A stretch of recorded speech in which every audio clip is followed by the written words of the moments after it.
ನಿನ್ನ ನಾಮದಲ್ಲಿ ಪ್ರಾರ್ಥಿಸಿ ಬೇಡುವಂದಿದೆ ನನ್ನ ತಂದೆ. Amen amen. ಹಲ್ಲೆಲೂಯಾ. ಕರ್ತನ ಪರಿಶುದ್ಧ ನಾಮಕ್ಕೆ ಮಹಿಮೆ ಉಂಟಾಗಲಿ. ಕೂಡಿ ಬಂದಿರೋ ನಿಮ್ಮೆಲ್ಲರಿಗೂ ಯೇಸು ಕ್ರಿಸ್ತನ ನಾಮದಲ್ಲಿ ನಾನು ವಂದಿಸುತ್ತೇನೆ. ನಿನ್ನೆ ದಿನ ನಾವು ದೇವರ ಕನಿಕರವನ್ನು ನಾವು ಬೇಡಿಕೊಳ್ಳಬೇಕು ಎಂಬುದಾಗಿ ನಾವು ಧ್ಯಾನ ಮಾಡಿದ್ದೇವೆ. ಈ ದಿನ ಬೇಗನೆ ಸಮಯ ಇಲ್ಲದೆ ಇರುವ ಕಾರಣ ನಾವು ಬಹಳಷ್ಟು ಹಾಡುಗಳು ಆರಾಧನೆಯಲ್ಲಿ ಸಮಯವನ್ನು ಕಳೆದಿದ್ದೇವೆ. ಅದು ಕೂಡ ಒಂದು ರೀತಿಯಾಗಿ ಒಳ್ಳೆಯದೇ. ಈ ಸಮಯದಲ್ಲಿ ದೇವರ ವಾಕ್ಯವು ನಮ್ಮ ಸಂಗಡ ಮಾತನಾಡುವಾಗ ನಾವು ಶ್ರದ್ಧೆಯಿಂದ ಕೇಳಿ ದೇವರ ಆಶೀರ್ವಾದವನ್ನು ನಾವು ಹೊಂದಿಕೊಳ್ಳೋಣ. ಪ್ರಿಯರೇ, ನಾವು ನಿನ್ನೆ ದಿನ ಹೇಳ್ತಾ ಇದ್ದೀವಿ, ಆತನ ಕನಿಕರವನ್ನು ನಾವು ಬೇಡಿಕೊಳ್ಳಬೇಕು. ಏನನ್ನು ಬೇಡಿಕೊಳ್ಳಬೇಕಂತೆ? ಯಾಕಂದರೆ ಆತನು ವಾಗ್ದಾನ ಮಾಡಿದ್ದಾನೆ. 86ನೇ ಕೀರ್ತನೆ 3ನೇ ವಚನದಲ್ಲಿ ನಾವು ಓದಿದ್ದೇವೆ.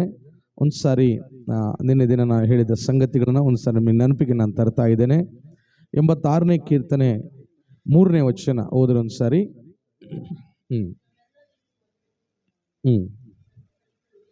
ನನ್ನನ್ನು ಕರುಣಿಸು ಎಂಬುದಾಗಿ ಅರಸನಾದ ದಾವೀದನು ಮೊರೆ ಇಡ್ತಾ ಇದ್ದಾನೆ.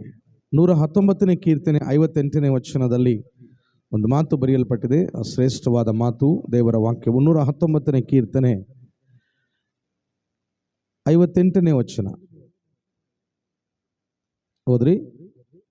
58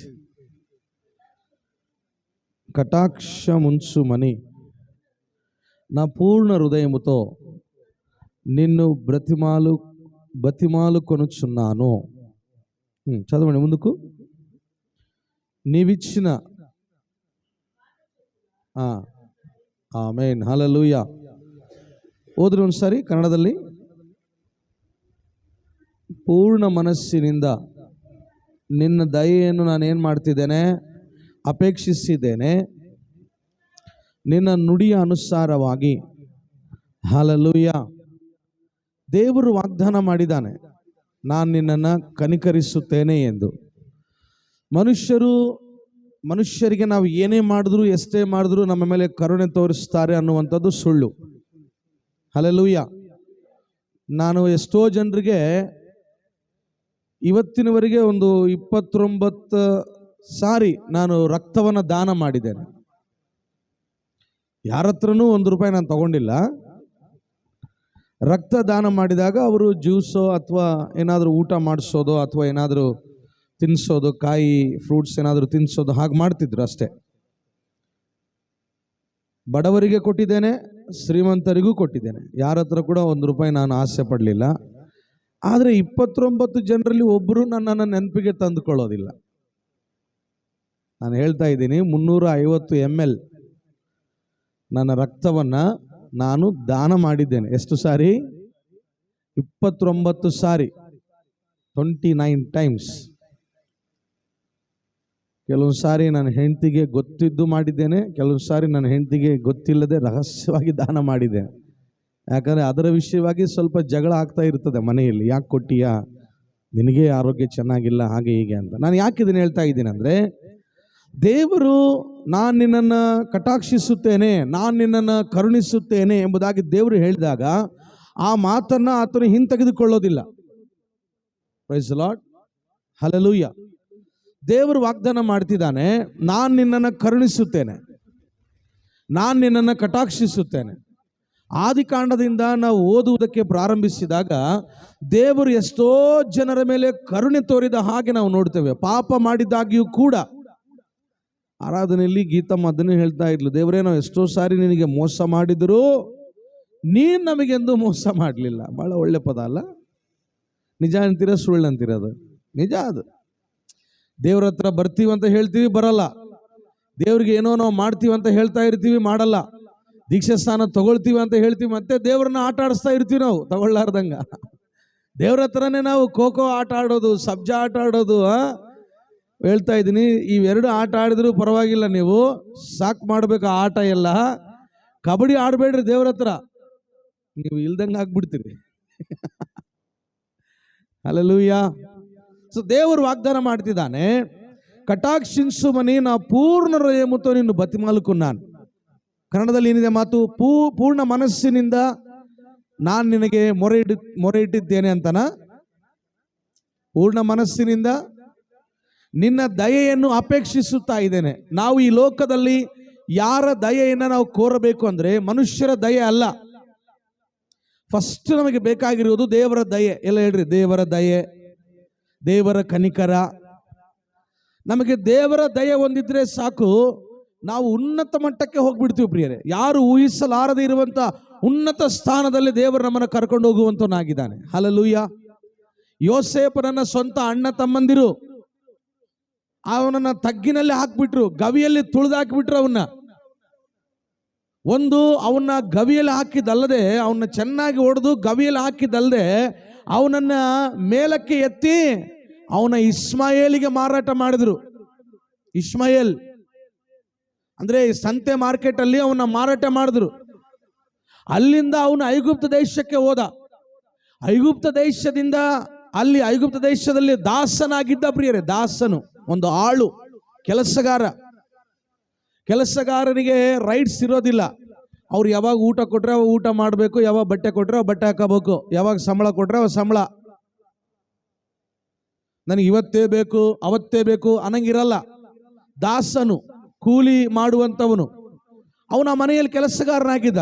ದೇವರು ಅವನ ಮೇಲೆ ದಯೆ ಇಟ್ಟಿರುವ ಕಾರಣ ಅಲ್ಲಿಂದ ದೇವರು ಮೇಲಕ್ಕೆ ತೆಗೆದುಕೊಂಡು ಹೋದನಂತೆ ಪ್ರಿಯರೇ. ಹಲ್ಲೆಲೂಯಾ.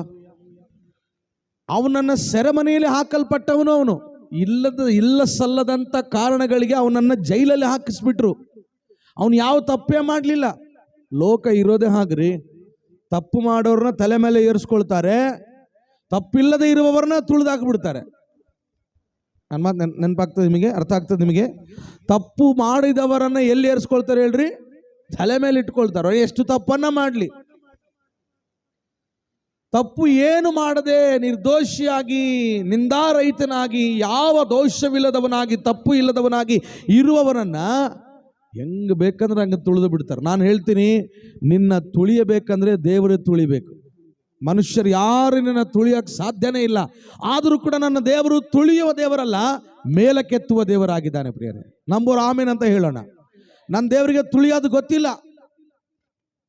ತುಳಿಯುವವನು ಲೂಸಿಫರ್, ಸೈತಾನನು. ತುಳಿಯುವವರು ಸೈತಾನನ ಮಕ್ಕಳು.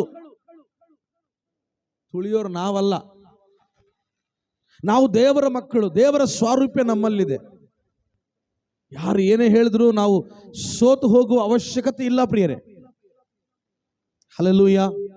ನಾವು ಧೈರ್ಯವಾಗಿ ಮುಂದೆ ಸಾಗಬೇಕು. ಯಾರು ಎಷ್ಟೇ ಸೈತಾನ ಏನೇ ಮಾಡಲಿ, ಯಾರು ಏನೇ ಅನ್ನಲಿ, ಏನೇ ಮಾಡಲಿ, ನಾವು ಶ್ರದ್ಧೆಯಿಂದ ದೇವರಲ್ಲಿ ಭಯಭಕ್ತಿ ಉಳ್ಳವರಾಗಿರ್ಬೇಕು. ನಾವು ಹೇಗಿರ್ಬೇಕು ಹೇಳ್ರಿ? ದೇವರಲ್ಲಿ ಭಯಭಕ್ತಿ ಉಳ್ಳವರಾಗಿ. ದೇವರ ದಯೆ ಪ್ರತಿದಿನ ನೀವು ಬೆಳಿಗ್ಗೆ ఎద్దు కూడలే ప్రతిరోజు ఉదయం లేచిన వెంటనే నువ్వు ఒక్క ప్రార్థన చేయి. ప్రభువా నీ దయ నా మీదను నా పిల్లల మీదను ఉండును గాక. దేవా నీ దయ నా కుటుంబం మీద నా సంఘం మీద ఉండును గాక. ಯೋಸೇಫನಿಗೆ ದೇವರ ದಯೆ ಇದ್ದ ಕಾರಣ ಅಣ್ಣ ತಮ್ಮಂದಿರು ಅವನನ್ನು ಕೊಲ್ಲಬೇಕಂದ್ರೂ ದೇವರು ಕಾಪಾಡಿದ. ಫರೋಹನ ಹೆಂಡತಿ, ಪೊತೀಫರನ ಹೆಂಡತಿ ಅವನನ್ನ ಸೆರೆಮನೆಯಲ್ಲಿ ಹಾಕಿಸಿದ್ರು ಕೂಡ ದೇವರು ಅವನ ಕಾಪಾಡಿದ. ದೇವರ ದಯೆ ಅವನ ಮೇಲೆ ಇರುವ ಕಾರಣ ದೇವರು ಅವನನ್ನು ಕಾಪಾಡಿದ. ಅವನು ಎಷ್ಟು ಉನ್ನತಕ್ಕೆ ಬೆಳೆದ ಅಂದ್ರೆ ಇಡೀ ದೇಶಕ್ಕೆ ದೊಡ್ಡ ಅಧಿಕಾರಿಯಾಗಿ ಪ್ರಧಾನಮಂತ್ರಿ ಆಗ್ಬಿಟ್ಟ ಪ್ರಿಯರೇ. ದೇವರ ದಯೆ ಒಬ್ಬ ಮನುಷ್ಯನ ಮೇಲೆ ಇದ್ರೆ, ನಾನು ಹೇಳ್ತೀನಿ, ಅವನ ಟ್ಯಾಲೆಂಟ್, ಅವನಿರುವ ಗಿಫ್ಟ್ಸ್, ಅವನಿಗಿರುವಂತ ಎಜುಕೇಶನ್ ಏನು ಅಲ್ಲ, ಏನೇನಲ್ಲ ಪ್ರಿಯರೇ. ನನಗೆ ಕೆಲವು ಜನರು ಗೊತ್ತಿದ್ದಾರೆ, ನನಗೆ ಪರಿಚಯ ಇರುವಂತ ಕೆಲವು ಜನರು ಕೇವಲ 10ನೇ ಕ್ಲಾಸ್ ಓದಿದ್ದಾರೆ ಅಷ್ಟೇ. ಇವತ್ತು ಗೌರ್ಮೆಂಟ್ ಕೆಲಸ ಮಾಡ್ತಾ ಇದ್ದಾರೆ, ಸೆಂಟ್ರಲ್ ಗೌರ್ಮೆಂಟ್ ಕೆಲಸ. ಅನೇಕರು ಇಂಜಿನಿಯರಿಂಗ್ ಮಾಡಿದಂಥವರು ಇನ್ನೂ ಕೆಲಸ ಇಲ್ಲದೆ ಅಲೆದಾಡ್ತಾ ಇದ್ದಾರೆ. ಆದರೆ ಆ ವ್ಯಕ್ತಿ 10ನೇ ತರಗತಿ ಓದಿದ್ದಾನೆ, 50,000ದಿಂದ ₹1,00,000ವರೆಗೆ ಸಂಬಳ ತಗೊಳ್ತಾ ಇದ್ದಾನೆ. ಕಾರಣ ಏನು ಹೇಳ್ರಿ? ಎಜುಕೇಶನಾ, ಟ್ಯಾಲೆಂಟಾ, ಅಂದ ಚಂದನ? ಏನು ಇಲ್ಲ. ದೇವರ ದಯೆ ನಮ್ಮ ಮೇಲೆ ಇದ್ರೆ ಸಾಕು. ದೇವರ ದಯೆ ನಮ್ಮನ್ನು ಒಂದು ಸಾರಿ ಮುಟ್ಟಿದರೆ, ನಾನು ಹೇಳ್ತೇನೆ, ದೇವರ ಕನಿಕರ ನಮ್ಮ ಮೇಲೆ ಒಂದು ಸಾರಿ ಬಂದುಬಿಟ್ರೆ ನಾವು ಆತನಿಗೋಸ್ಕರ ಬಲವಾದ ಸಾಧನವಾಗಿ ಉಳಿತೇವೆ ಪ್ರಿಯರೇ. ಹಲ್ಲೆಲೂಯಾ. ದೇವರಿಗೆ ಸ್ತೋತ್ರವಾಗಲಿ. ಅದಕ್ಕೆ ಇಲ್ಲಿ ನಾವು ಏನನ್ನ ಬೇಡಿಕೋಬೇಕಂದ್ರೆ, ದೇವರೇ ನಿನ್ನ ದಯೆ ನನಗೆ ಬೇಕು. ಬಾತನ ಹೇಳ್ತಾನೆ, ದೇವಾ ನಿನ್ನ ದಯೆ ಎಷ್ಟು ದೊಡ್ಡದು, ರಾಜ ನಿನ್ನ ಪ್ರೇಮ ಪರವಾದದು. ಒಂದು ಕ್ಷಣ ನನ್ನನ್ನು ಮರೆಯದಂತೆ, ತಂದೆ ತಾಯಿಗಿಂತ ಹೆಚ್ಚು ಪ್ರೀತಿ. ಹಾಡೋಣ ಎಲ್ಲರೂ ಸೇರಿ. ಒಂದು ಕ್ಷಣ ನಾನು ಮರೆಯದಂತೆ, ತಂದೆ ತಾಯಿಗಿಂತ ಹೆಚ್ಚು ಪ್ರೀತಿ ಮಾಡುವವನೇ. ಹಲ್ಲೆಲೂಯಾ ಹಲ್ಲೆಲೂಯಾ, ಆರಾಧನೆ ರಾಜನಿಗೆ. ಹಲ್ಲೆಲೂಯಾ ಹಲ್ಲೆಲೂಯಾ, ಆರಾಧನೆ ಕರ್ತನಿಗೆ. ಹಲ್ಲೆಲೂಯಾ. ದೇವರ ದಯೆ ಎಷ್ಟು ದೊಡ್ಡದು ನಾವು ಹೇಳಕ್ಕಾಗಲ್ಲ. ಆತನ ದಯೆ ಎಷ್ಟು ಉನ್ನತವಾದದ್ದು, ಆತನ ದಯೆ ಎಷ್ಟು ಅಗಲವಾದದ್ದು, ಆಳವಾದದ್ದು, ಎತ್ತರವಾದದ್ದು. ನಾವು ಅದನ್ನ ಅಳತೆ ಮಾಡೋದಕ್ಕೆ ಆಗೋದಿಲ್ಲ ರೀ. ಈ ಲೋಕದಲ್ಲಿ ಆತನ ದಯೆಯನ್ನು ಅಳತೆ ಮಾಡುವ ಟೇಪ್ ಇನ್ನು ಹುಟ್ಲೇ ಇಲ್ಲ. ಟೇಪ್ ಗೊತ್ತಾ ನಿಮಗೆ? ಟೇಪ್ ಅಂದ್ರೆ ಏನು? ಟೇಪ್ ಅಂದ್ರೆ ಏನು ಹೇಳ್ರಿ? ಅಳತೆ ಮಾಡ್ತಾರೆ ನೋಡ್ರಿ, ಟೈಲರ್ ಅವರು, ಮೇಸ್ತ್ರಿಗಳು, ಕಾಂಟ್ರಾಕ್ಟ್ಗಳು ಜಾಗ ಅಳತೆ ಮಾಡ್ತಿರ್ತಾರೆ ನೋಡ್ರಿ. ಅಂತ ಅಳತೆ ಮಾಡಿದ ಈ ದೇವರ ದಯೆ ಪ್ರೀತಿಯನ್ನ ಅಳತೆ ಮಾಡುವ ಯಾವ ಟೇಪೇ ಇಲ್ಲ, ಸ್ಕೇಲ್ ಇಲ್ಲ ಇವತ್ತಿನವರೆಗೂ. ಅಷ್ಟು ಉನ್ನತವಾದದ್ದು ಆತನ ದಯೆ. ಅದಕ್ಕೆ ಪ್ರತಿದಿನ ಮುಂಜಾನೆ ಎದ್ದ ಕೂಡಲೇ ದೇವರೇ ನಿನ್ನ ದಯೆ ನನಗೆ ಬೇಕು. ಬೈಬಲಲ್ಲಿ ಇಬ್ಬರು ವ್ಯಕ್ತಿಗಳ ಮೇಲೆ ದೇವರು, ಇಬ್ಬರು ವ್ಯಕ್ತಿಗಳು ಮಾತ್ರ ಅಲ್ಲ, ಅನೇಕರಲ್ಲಿ ದೇವರ ದಯೆ ಇಳಿದು ಬಂದಿದೆ. ಆದರೆ ಈ ದಿನ ಇಬ್ಬರು ವ್ಯಕ್ತಿಗಳನ್ನ, ಎರಡು ಸಂದರ್ಭವನ್ನು ನಾವು ನೋಡೋಣ. ಮಾರ್ಕನ್ ಬರೆದ ಸುವಾರ್ತೆ 1ನೇ ಅಧ್ಯಾಯ 41ನೇ ವಚನ ಓದ್ರಿ. Gospel of Mark chapter 1 verse 41, 1:41 ಓದ್ರಿ. 1ನೇ ಅಧ್ಯಾಯ 41ನೇ ವಚನ. Thank you Jesus. ಓದ್ರಿ 40-41ನೇ ವಚನ. ಮಾರ್ಕನ್ ಬರೆದ ಸುವಾರ್ತೆ 1ನೇ ಅಧ್ಯಾಯ 40-41ನೇ ವಚನ.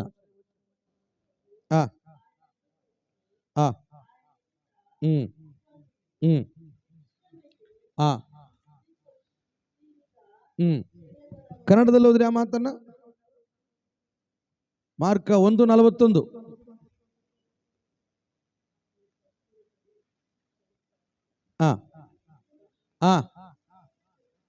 ಮಾರ್ಕನ್ ಬರೆದ ಸುವಾರ್ತೆ 1ನೇ ಅಧ್ಯಾಯ. ನೀವು ಓದ್ತಾ ಇರೋದು ಲೂಕ. ఆయన కనికర పడి చేయి చాపి వానిని ముట్టి నాకిష్టమే నీవు శుద్ధుడవు కమ్మని వానితో చెప్పెను. వెంటనే వానిని విడిచెను గనుక వాడు శుద్ధుడాయను. హల్లెలూయా. అప్పుడు ఆయన ఎవనితోనూ ఏమీ చెప్పకు సుమి, కానీ నీవు వెళ్ళి వారికి సాక్షార్థమై నీ దేహమును యాజకునికి కనపరుచుకుని నీవు శుద్ధుడవైనందుకు మోషే నియమించిన కానుకలను సమర్పించమని వానికి ఖండితముగా ఆజ్ఞాపించెను. వెంటనే వానిని పంపివేసెను. ಓದ್ತೀರಾ? ಮಾರ್ಕನ್ ಬರೆದ ಸುವಾರ್ತೆ 1ನೇ ಅಧ್ಯಾಯ 40ನೇ ವಚನ ಓದ್ರಿ ಕನ್ನಡದಲ್ಲಿ. ಒಬ್ಬ ಕುಷ್ಠರೋಗಿಯು ಯೇಸುವಿನ ಬಳಿಗೆ ಬಂದು ಆತನ ಮುಂದೆ ಮೊಣಕಾಲೂರಿ, ನಿನಗೆ ಮನಸ್ಸಿದ್ರೆ ನನ್ನನ್ನು ಶುದ್ಧ ಮಾಡಬೇಕೆಂದು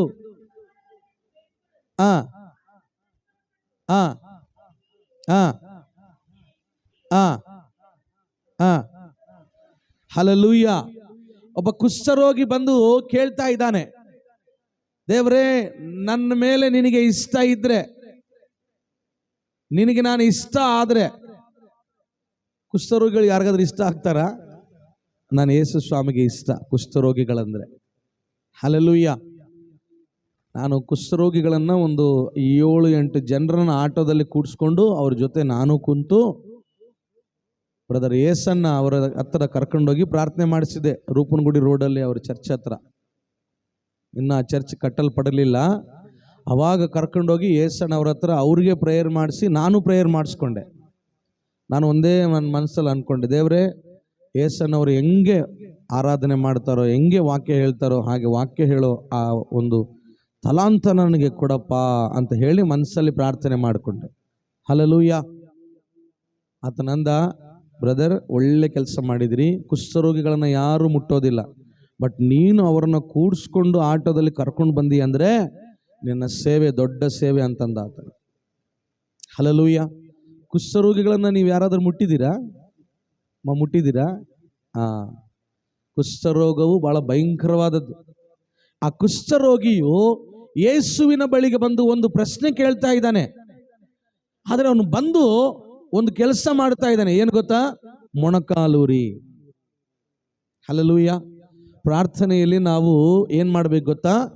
ಮೊಣಕಾಲೂರಿ, ಸಾಧ್ಯವಾದಷ್ಟು ಮೊಣಕಾಲೂರಬೇಕು. ಸೈಂಟ್ ಥಾಮಸ್, ಯೇಸು ಕ್ರಿಸ್ತನ 12 ಜನ ಶಿಷ್ಯರಲ್ಲಿ ಒಬ್ಬ ಶಿಷ್ಯನು ತೋಮ. ಆತನು ಕೇರಳಗೆ ಬಂದು, ಕೇರಳದಿಂದ ಚೆನ್ನೈಗೆ ಬಂದು ಸುವಾರ್ತೆ ಸಾರಿ, ಚೆನ್ನೈನಲ್ಲಿ ಸೆಂಟ್ ಥಾಮಸ್ ಮೌಂಟ್ ಅಂತ ಇದೆ. ನಿಮ್ಮಲ್ಲಿ ಯಾರು ನೋಡಿದಾರೋ ನನಗೆ ಗೊತ್ತಿಲ್ಲ. ಚೆನ್ನೈನಲ್ಲಿ ಸೆಂಟ್ ಥಾಮಸ್ ಮೌಂಟ್, ಚಿನ್ನಮಲೈ ಅಂತ ಕರೀತಾರೆ ಅದನ್ನ. ಅಲ್ಲಿಗೆ ಹೋದ್ರೆ ಸೆಂಟ್ ಥೋಮ ಮೊಣಕಾಲು ಹಾಕಿದಂತಹ ಅಜ್ಜಿಗಳಲ್ಲಿದ್ದಾವೆ. ಅಂದ್ರೆ ಕುಣಿಯೇ ಬಿದ್ದು ಅದನ್ನ ಮೊಣಕಾಲು ಹಾಕಿದಾಗ ಕುಣಿ ಬಿದ್ದಿದೆ. ಹಂಗೆ ಮೊಣಕಾಲು ಹಾಕಿ ಹಾಕಿ ಪ್ರೇಯರ್ ಮಾಡಿ ಮಾಡಿ ಅಲ್ಲಿ ಆ ಬಂಡೆ ಐತಲ್ಲ, ಅದಂಗೆ ತಗ್ಗಾಗಿದೆ. ಅಷ್ಟು ಆತನು ಪ್ರಾರ್ಥನೆ ಮಾಡುವ ಪ್ರಾರ್ಥನಾ ವೀರನು. ಅಷ್ಟು ಮಾತ್ರ ಅಲ್ಲ, ಅವನು ಹಿಂಗೆ ಆ ಭಕ್ತನು ಹೀಗೆ ಕೈ ಇಟ್ಟು ಹಿಂಗೆ ಕೈ ಜೋಡಿಸ್ತಾನಲ್ವಾ, ಈ ಕೈ ಇಟ್ಟು ಹಿಂಗೆ ಕೈ ಜೋಡಿಸಿ ಪ್ರಾರ್ಥನೆ ಮಾಡ್ತಾನೆ. ಮೊಣಕಾಲು ಉರಿದಾಗ ಆ ಮೊಣಕಾಲಿನ ಅಚ್ಚುಗಳು ಹಂಗೆ ಬಿದ್ದಾವೆ ಗುಡ್ಡದ ಮೇಲೆ. ಈ ಕೈ ಇಟ್ಟು ಹೀಗೆ ಕೈ ಜೋಡಿಸಿ ಪ್ರಾರ್ಥನೆ ಮಾಡಿದಂಥ ಈ ಭಾಗ, ಈ ಕೈಗಳ ಈ ಭಾಗ ಹಾಗೆ ಬಿದ್ದಿದೆ. ಅದರ ಮೇಲೆ ನಾನು ಕೂಡ ಹೋಗಿ 1-2-3 ಸಾರಿ ಕೈಗಳಿಟ್ಟು ಪ್ರಾರ್ಥನೆ ಮಾಡಿದೆ. ಅಲ್ಲಿ ಗಾಳಿನೇ ಆಡಲ್ಲ, ಉಸಿರಾಟ ಕೂಡ ಆಡಲ್ಲ ಸರಿಯಾಗಿ, ಜಾಸ್ತಿ ಹೊತ್ತು ಇರಾಕು ಆಗಲ್ಲ. ಅಂತ ಗವಿಯಲ್ಲಿ ಆತನನ್ನು ಹಾಕಿ ಟಾರ್ಚರ್ ಮಾಡಿದ್ರು ಕೂಡ ಆತನು ದೇವರಿಗೆ ಮೊಣಕಾಲೂರಿ ಪ್ರಾರ್ಥನೆ ಮಾಡ್ತಾ ಇದ್ದಾನೆ. ಹಲ್ಲೆಲೂಯಾ. ಈ ವ್ಯಕ್ತಿ ಕುಷ್ಠರೋಗಿ ಬಂದು ಮೊಣಕಾಲೂರಿ ದೇವರ ಮುಂದೆ, ಯೇಸು ಸ್ವಾಮಿಯ ಮುಂದೆ ಹೇಳ್ತಾ ಇದ್ದಾನೆ, ನಿನಗಿಷ್ಟವಾದರೆ ನನ್ನ ಶುದ್ಧ ಮಾಡು. ಹಲ್ಲೆಲೂಯಾ. ದೇವ್ರ ಹತ್ರ ಇಂಥ ಪ್ರಾರ್ಥನೆ ನಾವು ಮಾಡಲ್ಲ. ದೇವ್ರಿಗೆ ಏನು ಇಷ್ಟನೋ ಅದನ್ನ ಯಾವತ್ತಾದ್ರೂ ಕೇಳಿದ್ದೀರಾ? ಇಲ್ಲ. ನಮ್ಮ ಪ್ರಾರ್ಥನೆ ಏನು ಗೊತ್ತಾ? ದೇವ್ರೇ, ನಮಗೆ ಟಮಾಟೆ ಹಣ್ಣು ಕೊಡು, ಉಳ್ಳಾಗಡ್ಡೆ ಕೊಡು, ಹಸಿಮೆಣಸಿನ್ಕಾಯಿ ಕೊಡು, ರೇಷನ್ ಇಲ್ಲ, ತರಕಾರಿ ಇಲ್ಲ, ಬ್ಯಾಳಿಲ್ಲ, ಅಕ್ಕಿಲ್ಲ, ನನ್ನ ಮಗಳಿಗೆ ಬೇಷಿಲ್ಲ, ನನ್ನ ಮಗನಿಗೆ ಬೇಷಿಲ್ಲ, ಅವ್ರಿಗೆ ಇದಾಗಿಲ್ಲ, ಇವ್ರಿಗೆ ಮದುವೆ ಆಗಿಲ್ಲ, ಮಕ್ಕಳಾಗಿಲ್ಲ, ಅದು ಕೊಡು ಇದು ಕೊಡು. ಇದೇ ಮಾಡಿ ನಾವು ಇಷ್ಟು ವರ್ಷ ಪ್ರೇಯರ್. ಯಾವತ್ತಾದರೂ ದೇವ್ರೆ ನಿನಗೇನು ಬೇಕು ದೇವ್ರೆ ಅಂತ ಕೇಳಿವ? ಯಾವತ್ತಾದ್ರೂ ಯಾರಾದರೂ ದೇವ್ರೆ ನನ್ನಿಂದ ನಿನಗೇನು ಬೇಕು ಕೇಳಪ್ಪ ಅಂತೇಳಿ ಯಾವಾಗಾದ್ರು ಮಾಡಿದ್ರಿ ಯಾವತ್ತ ಪ್ರಾರ್ಥನೆ? ಈ ಪ್ರಾರ್ಥನೆ ನಾವು ಮಾಡಲ್ಲ. ಈ ಪ್ರಾರ್ಥನೆ ನಮಗೆ ಬೇಕಾಗಿಲ್ಲ ಅನ್ಸೋದಲ್ಲ. ನಮ್ಮ ಪ್ರಾರ್ಥನೆ ಏನು ಗೊತ್ತಾ? ನನಗೆ ಕೊಡು ಕೊಡು ಕೊಡು ಕೊಡು ಕೊಡು ಕೊಡು ಕೊಡು ಕೊಡು ಕೊಡು. ಇದೇ ನಮ್ಮ ಪ್ರಾರ್ಥನೆ. ನಾವು ಏನು ಪ್ರಾರ್ಥನೆ ಮಾಡಬೇಕು ಗೊತ್ತಾ? ನಾನೇನು ಕೊಡ್ಬೇಕು ದೇವ್ರೆ ನಿನಗೆ? ನನಗಾಗಿ ನೀನು ಪ್ರಾಣವನ್ನು ಕೊಟ್ಟಿದೀಯಾ, ನನಗಾಗಿ ಎದ್ದು ಬಂದಿದೀಯಾ, ನನಗಾಗಿ ರಕ್ತ ಸುರಿಸಿದೀಯಾ, ನನಗಾಗಿ 39 ಚಾಟಿ ಏಟುಗಳನ್ನು ತಿಂದಿದೀಯಾ, ನನ್ನ ತಲೆಯ ಮೇಲೆ ಮುಳ್ಳಿನ ಕಿರೀಟ ನಿನ್ನ ತಲೆ ಮೇಲೆ ಬಂತು, ನನ್ನ ತಲೆ ಮೇಲೆ ಬರಬೇಕಾಗಿರುವಂತ ಮುಳ್ಳಿನ ಕಿರೀಟ. ಯೇಸು ಸ್ವಾಮಿಯನ್ನ 650 ಜನರು ಮುಖಕ್ಕೆ ಉಗಿದಿದ್ದಾರಂತೆ. ಎಷ್ಟು ಜನರು? ಒಂದೇ ದಿನ ಯೇಸು ಸ್ವಾಮಿಯ ಮುಖಕ್ಕೆ. ನಾನು ಹೇಳ್ತೀನಿ, ಹೆಂಗಾದ್ರೂ ಅವರಿಗೆ ಮನಸ್ಸು ಬಂದೈತೆ ಅಂತ. ಯಾಕೆ ಗೊತ್ತಾ? 10,000 ಪುರುಷರಲ್ಲಿ ಆತನು ಶ್ರೇಷ್ಠನಾದವನು. ಹಲ್ಲೆಲೂಯಾ. ವಾಕ್ಯವನ್ನು ಕೇಳ್ರಿ ಶ್ರದ್ಧೆಯಿಂದ. 10,000 ಪುರುಷರಲ್ಲಿ ಶ್ರೇಷ್ಠನಾದವನು. ಆತನ ಮುಖವನ್ನು ನೋಡಿದರೆ ಎಂಥ ಪಾಪಿ ಆದರೂ ಮೊಣಕಾಲು ಉರ್ಬೇಕಾಗ್ತದೆ. ಆ ಮುಖಕ್ಕೆ ರೋಮ ಸೈನಿಕರು 650 ಜನರು ಮುಖಕ್ಕೆ ಉಗಿದ್ರಂತೆ. ಆತನು ಮುಖಕ್ಕೆ ಉಗಿದ್ರು ಕೂಡ ಒಂದೇ ಮಾತು ಹೇಳಿದ, ತಂದೆ, ಇವರು ಏನು ಮಾಡ್ತಾ ಇದ್ದಾರೋ ಇವರು ಅರಿಯರು, ಇವರನ್ನು ಕ್ಷಮಿಸು. ಪ್ರಿಯರೇ, ನಾನು ಒಂದು ಮಾತು ಹೇಳ್ತೇನೆ. ಆ ಕುಷ್ಠರೋಗಿ ಯೇಸು ಸ್ವಾಮಿ ಮುಂದೆ ಬಂದು ಯಾಕೆ ಮೊಣಕಾಲು ಉರಬೇಕು? ನಿಂತು ಕೇಳಬೇಕಾಗಿತ್ತಲ್ಲ. ಯಾಕೆ ಗೊತ್ತಾ? ಅವನು ಅದುವರೆಗೆ ಹೋಗು ಗೀತಮ್ಮ, ಹೋಗಿ, ನೀನು ಹೋಗ್ತೀನಿ ಅಂದರೆ ಹೋಗಿ, ಪ್ಲೀಸ್ ಹೋಗು. ಅವ್ರು ಕರಿತಾ ಇದ್ದಾರೆ. ಮೊದಲು ನೀನು ಹೋಗ್ಬೇಕಾ? ಇಲ್ಲಲ್ಲ, ಓಕೆ. ಅವರು ಯೇಸು ಸ್ವಾಮಿ ಹತ್ರ ಬಂದು ಆತನ ಮೊಣಕಾಲೂರಿ ನಿನಗಿಷ್ಟ ಆದ್ರೆ ಅಂತ ಕೇಳ್ತಾ ಇದ್ದಾನೆ. ಆ ಮಾತನ್ನು ಯಾಕೆ ಕೇಳಿದ ಗೊತ್ತಾ? 3 ದಿನ ಯೇಸು ಸ್ವಾಮಿ ಬೆಟ್ಟದ ಮೇಲೆ ಪ್ರಸಂಗ ಮಾಡ್ತಾ ಇರುವುದನ್ನು ಆತನು ನೋಡ್ತಾ ಇದ್ದಾನೆ. ಪ್ರಿಯ, ನಿಮಗೆ ನೆನಪಿರಬೇಕು, ಮತ್ತಾಯನ ಬರೆದ ಸುವಾರ್ತೆ 5ನೇ ಅಧ್ಯಾಯದಲ್ಲಿ ಆತನು ಬೆಟ್ಟದ ಮೇಲೆ ಪ್ರಸಂಗ ಮಾಡಲು ಆರಂಭಿಸುತ್ತಾನೆ. ಆತ್ಮವಿಷಯವಾಗಿ ದೀನರಾಗಿರುವವರು ಧನ್ಯರು, ಪರಲೋಕ ರಾಜ್ಯ ಅವರದೇ ಅಂತೇಳಿ ಹಿಂಗೆಲ್ಲ ಮಾತಾಡ್ತಾ ಇರ್ತಾನೆ. ಮತ್ತಾಯನ ಬರೆದ ಸುವಾರ್ತೆಯಲ್ಲಿ ಇರ್ತದೆ. ಆತನು ಪ್ರಸಂಗ ಮಾಡಿ ನಿಲ್ಲಿಸಿ ಬೆಟ್ಟವನ್ನು ಹತ್ತಿ ಬೆಟ್ಟದಿಂದ ಇಳಿದು ಬರುವಾಗ ಆ ಕುಷ್ಠರೋಗಿ ಯೇಸುವಿನ ಬಳಿಗೆ ಬರ್ತಾನೆ. ಆತನ ವಾಕ್ಯವನ್ನು ಚೆನ್ನಾಗಿ ಕೇಳಿಸ್ಕೊಂಡಿದ್ದಾನೆ. ಈತ ನಿಜವಾಗಲೂ ದೇವರೇ, ಈತನನ್ನು ಗುಣಪಡಿಸಲು ಶಕ್ತನು, ಈತ ನನಗೆ ಬಿಡುಗಡೆ ಕೊಡಲು ಶಕ್ತನು, ಈತ ನನ್ನನ್ನು ಪರಿಹಾರ ಮಾಡುತ್ತಾನೆ, ಈತ ನನ್ನ ಪಾಪಗಳಿಂದ ಬಿಡಿಸುತ್ತಾನೆ, ನನ್ನ ರೋಗದಿಂದ ವಾಸಿ ಮಾಡುತ್ತಾನೆ, ನನ್ನ ಕುಷ್ಠರೋಗದಿಂದ ಗುಣಪಡಿಸುತ್ತಾನೆ ಎಂಬುದಾಗಿ ಅವನಿಗೆ ಅರ್ಥ ಆಗಿದೆ. 3 ದಿನ ವಾಕ್ಯವನ್ನು ಕೇಳಿದ ಕೂಡಲೇ ಅವನಲ್ಲಿ ಅಷ್ಟು ದೊಡ್ಡ ನಂಬಿಕೆ ಬಂದಿದೆ, ಅವನಲ್ಲಿ ಅಷ್ಟು ದೊಡ್ಡ ಆರಾಧನೆ ಬಂದಿದೆ. ನಾವು ವರ್ಷಗಟ್ಟಲೆ ವಾಕ್ಯ ಕೇಳ್ತಾ ಇದ್ದೇವೆ, ಮೊಣಕಾಲೂರಿ ಪ್ರಾರ್ಥನೆ ಮಾಡೋದು ನಮಗೆ ಅರ್ಥ ಆಗಲಿಲ್ಲ. ದೇವರೇ ನಿನಗಿಷ್ಟ ಆದರೆ, ನಿನಗಿಷ್ಟ ಆದರೆ, ನಿನಗಿಷ್ಟ ಆದರೆ ಅನ್ನೋ ಪ್ರಾರ್ಥನೆ ನಮ್ಮಲ್ಲಿ ಬಂದಿಲ್ಲ. ಹಲ್ಲೆಲೂಯಾ. ಪ್ರಾರ್ಥನೆಯಲ್ಲಿ ಏಕಾಗ್ರತೆಯಿಂದ ನಾವು ಇರಬೇಕು. ನಮ್ಮ ಮೈಂಡನ್ನು ಡಿಸ್ಟರ್ಬೆನ್ಸ್ ಮಾಡ್ಕೋಬಾರ್ದು. ಏಕಾಗ್ರತೆ, ನಾವು ದೇವರನ್ನ ನಾನು ನೋಡ್ಬೇಕು ಅನ್ನುವಂಥದ್ದು ನಮ್ಮಲ್ಲಿ ಇರಬೇಕು ಪ್ರಿಯರೇ. ಅದನ್ನು ದೇವರು ನೋಡುವವನಾಗಿದ್ದಾನೆ. ಅವನು ಬಂದು ಕೂಡಲೇ ಕೇಳಲಿಲ್ಲ, ಬಂದು ಕೂಡಲೇ ಅವನು ನೋಡಪ್ಪ ಮತ್ತೆ ನನಗೆ ಗುಣಪಡಿಸು ನೀನು ಅಂತ ಕೇಳಲಿಲ್ಲ. ಒಬ್ಬ ಕುಷ್ಠರೋಗಿ ఆయన యొద్దకు వచ్చి ఆయన ఎదుట ఆయన మోకాళ్ళుని, ಕನ್ನಡದಲ್ಲಿ ಏನಿದೆ ಆ ಮಾತು? 40ನೇ ವಚನ, ಬೇಗ 40ನೇ ವಚನ. ಒಬ್ಬ ಕುಷ್ಠರೋಗಿಯು ಯೇಸುವಿನ ಬಳಿಗೆ ಬಂದು ಆತನ ಮುಂದೆ, ನಾನು ಹೇಳ್ತೀನಿ ನೋಡ್ರಿ, ಯೇಸುವಿನ ಮುಂದೆ ಯಾರು ಮೊಣಕಾಲು ಊರ್ತಾರೋ ಮನುಷ್ಯರ ಮುಂದೆ ಅವರು ಬಗ್ಗಕ್ಕೆ ದೇವರು ಬಿಡೋದಿಲ್ಲ. ನನ್ನ ಮಾತು ಅರ್ಥ ಆಯ್ತು ನಿಮಗೆ? ಯೇಸು ಸ್ವಾಮಿ ಮುಂದೆ ಯಾರ್ಯಾರು ಮೊಣಕಾಲು ಊರ್ತಾರೋ, ಯೇಸು ಸ್ವಾಮಿಯ ಮುಂದೆ ಯಾರ್ಯಾರು ಸಾಷ್ಟಾಂಗವರಿಗೆ ನಮಸ್ಕಾರ ಮಾಡುತ್ತಾರೋ, ಮನುಷ್ಯರ ಮುಂದೆ ಅವರನ್ನು ಕೈ ಜೋಡಿಸುವ ಹಾಗೆ ಮಾಡೋದಿಲ್ಲ, ತಲೆ ಬಗ್ಗಿಸುವ ಹಾಗೆ ದೇವರು ಮಾಡೋದಿಲ್ಲ. ತಲೆ ಎತ್ತುವನಾಗಿ ದೇವರು ಮಾಡುವವನಾಗಿದ್ದಾನೆ ಪ್ರಿಯರೇ. ಹಲ್ಲೆಲೂಯಾ. ನನ್ನ ಮಾತು ಅರ್ಥ ಆಯ್ತು ನಿಮಗೆ? ನೀನು ಮೊಣಕಾಲು ಊರಿದ್ರೆ ದೇವರ ಮುಂದೆ ಮೊಣಕಾಲು ಊರು, ಮನುಷ್ಯರ ಮುಂದೆ ಮೊಣಕಾಲು ಊರಬೇಡ. ದೇವರ ಮುಂದೆ ನೀನು ಯೇಸುವಿನ ಮುಂದೆ ಮೊಣಕಾಲು ಊರುದಾದ್ರೆ ನಿನ್ನನ್ನು ಯಾರ ಮುಂದೆ ಕೂಡ ಮೊಣಕಾಲು ಊರುವ ಹಾಗೆ ನನ್ನ ದೇವರು ಮಾಡೋದಿಲ್ಲ. ನಿನ್ನ ತಲೆ ತಗ್ಗಿಸುವ ಹಾಗೆ ದೇವರು ಮಾಡೋದಿಲ್ಲ, ನಿನ್ನ ಕೈ ಚಾಚುವ ಹಾಗೆ ದೇವರು ಮಾಡೋದಿಲ್ಲ. ನೀನು ಯಾರ ಹತ್ರ ಕೂಡ ಬೇಡಿಕೊಳ್ಳುವನಾಗಿರೋದಿಲ್ಲ, ನೀನು ಕೊಡುವವನಾಗಿರ್ತೀಯ. ನಿನ್ನ ತಲೆ ಎತ್ತುವವನು ಯೇಸು ಕ್ರಿಸ್ತನಾಗಿದ್ದಾನೆ ಪ್ರಿಯನೇ. ಹಲ್ಲೆಲೂಯಾ. ನೀನು ಮೊಣಕಾಲು ಊರುದಾದ್ರೆ, ಒಬ್ಬ ದೈವ ಸೇವಕನಂತಾನೆ ದೇವದಾಸ ಅಯ್ಯನವರು, ಬೈಬಲ್ ಮಿಷನ್ ಸ್ಥಾಪನೆ ಮಾಡಿದಂಥ ದೇವದಾಸ ಅಯ್ಯನವರು ಹೇಳ್ತಾರೆ, ನೀನು ಮೊಣಕಾಲು ಊರುದಾದ್ರೆ ದೇವರ ಮಹಿಮೆ ಇಳಿದು ಬರ್ತದಂತೆ. ದೇವರ ಮಹಿಮೆ ನಿನ್ನ ಮೊಣಕಾಲು ಊರುವಂತ ನಿನ್ನ ಕೆಳಗೆ ಆ ಭಾಗದಲ್ಲಿ, ಆ ಕೆಳಗೆ ನಿನ್ನ ಮೊಣಕಾಲು ಊರುವಾಗ ನಿನ್ನ ಕೆಳಗೆಯಿಂದಲೇ ದೇವರ ಮಹಿಮೆ ಬರುವಂಥದ್ದಾಗಿದೆ ಅಂತ. Praise the Lord. ಹಲ್ಲೆಲೂಯಾ. ಅವನು ಬಂದು ಮೊಣಕಾಲೂರಿ ಒಂದು ಸಣ್ಣ ಪ್ರಾರ್ಥನೆ ಮಾಡ್ತಿದ್ದಾನೆ. ನಿನಗೆ ನೀಕಿಷ್ಟಮೈತೆ ನಾನು ಶುದ್ಧನಿಗ చేయగలవని. ಅವನಲ್ಲಿ ನಂಬಿಕೆ ಇದೆ. ಮಾಡ್ತೀಯ ಮಾಡು, ಇಲ್ಲಾಂದ್ರೆ ಇಲ್ಲ ಅಂತ ಹೇಳ್ತಿಲ್ಲ.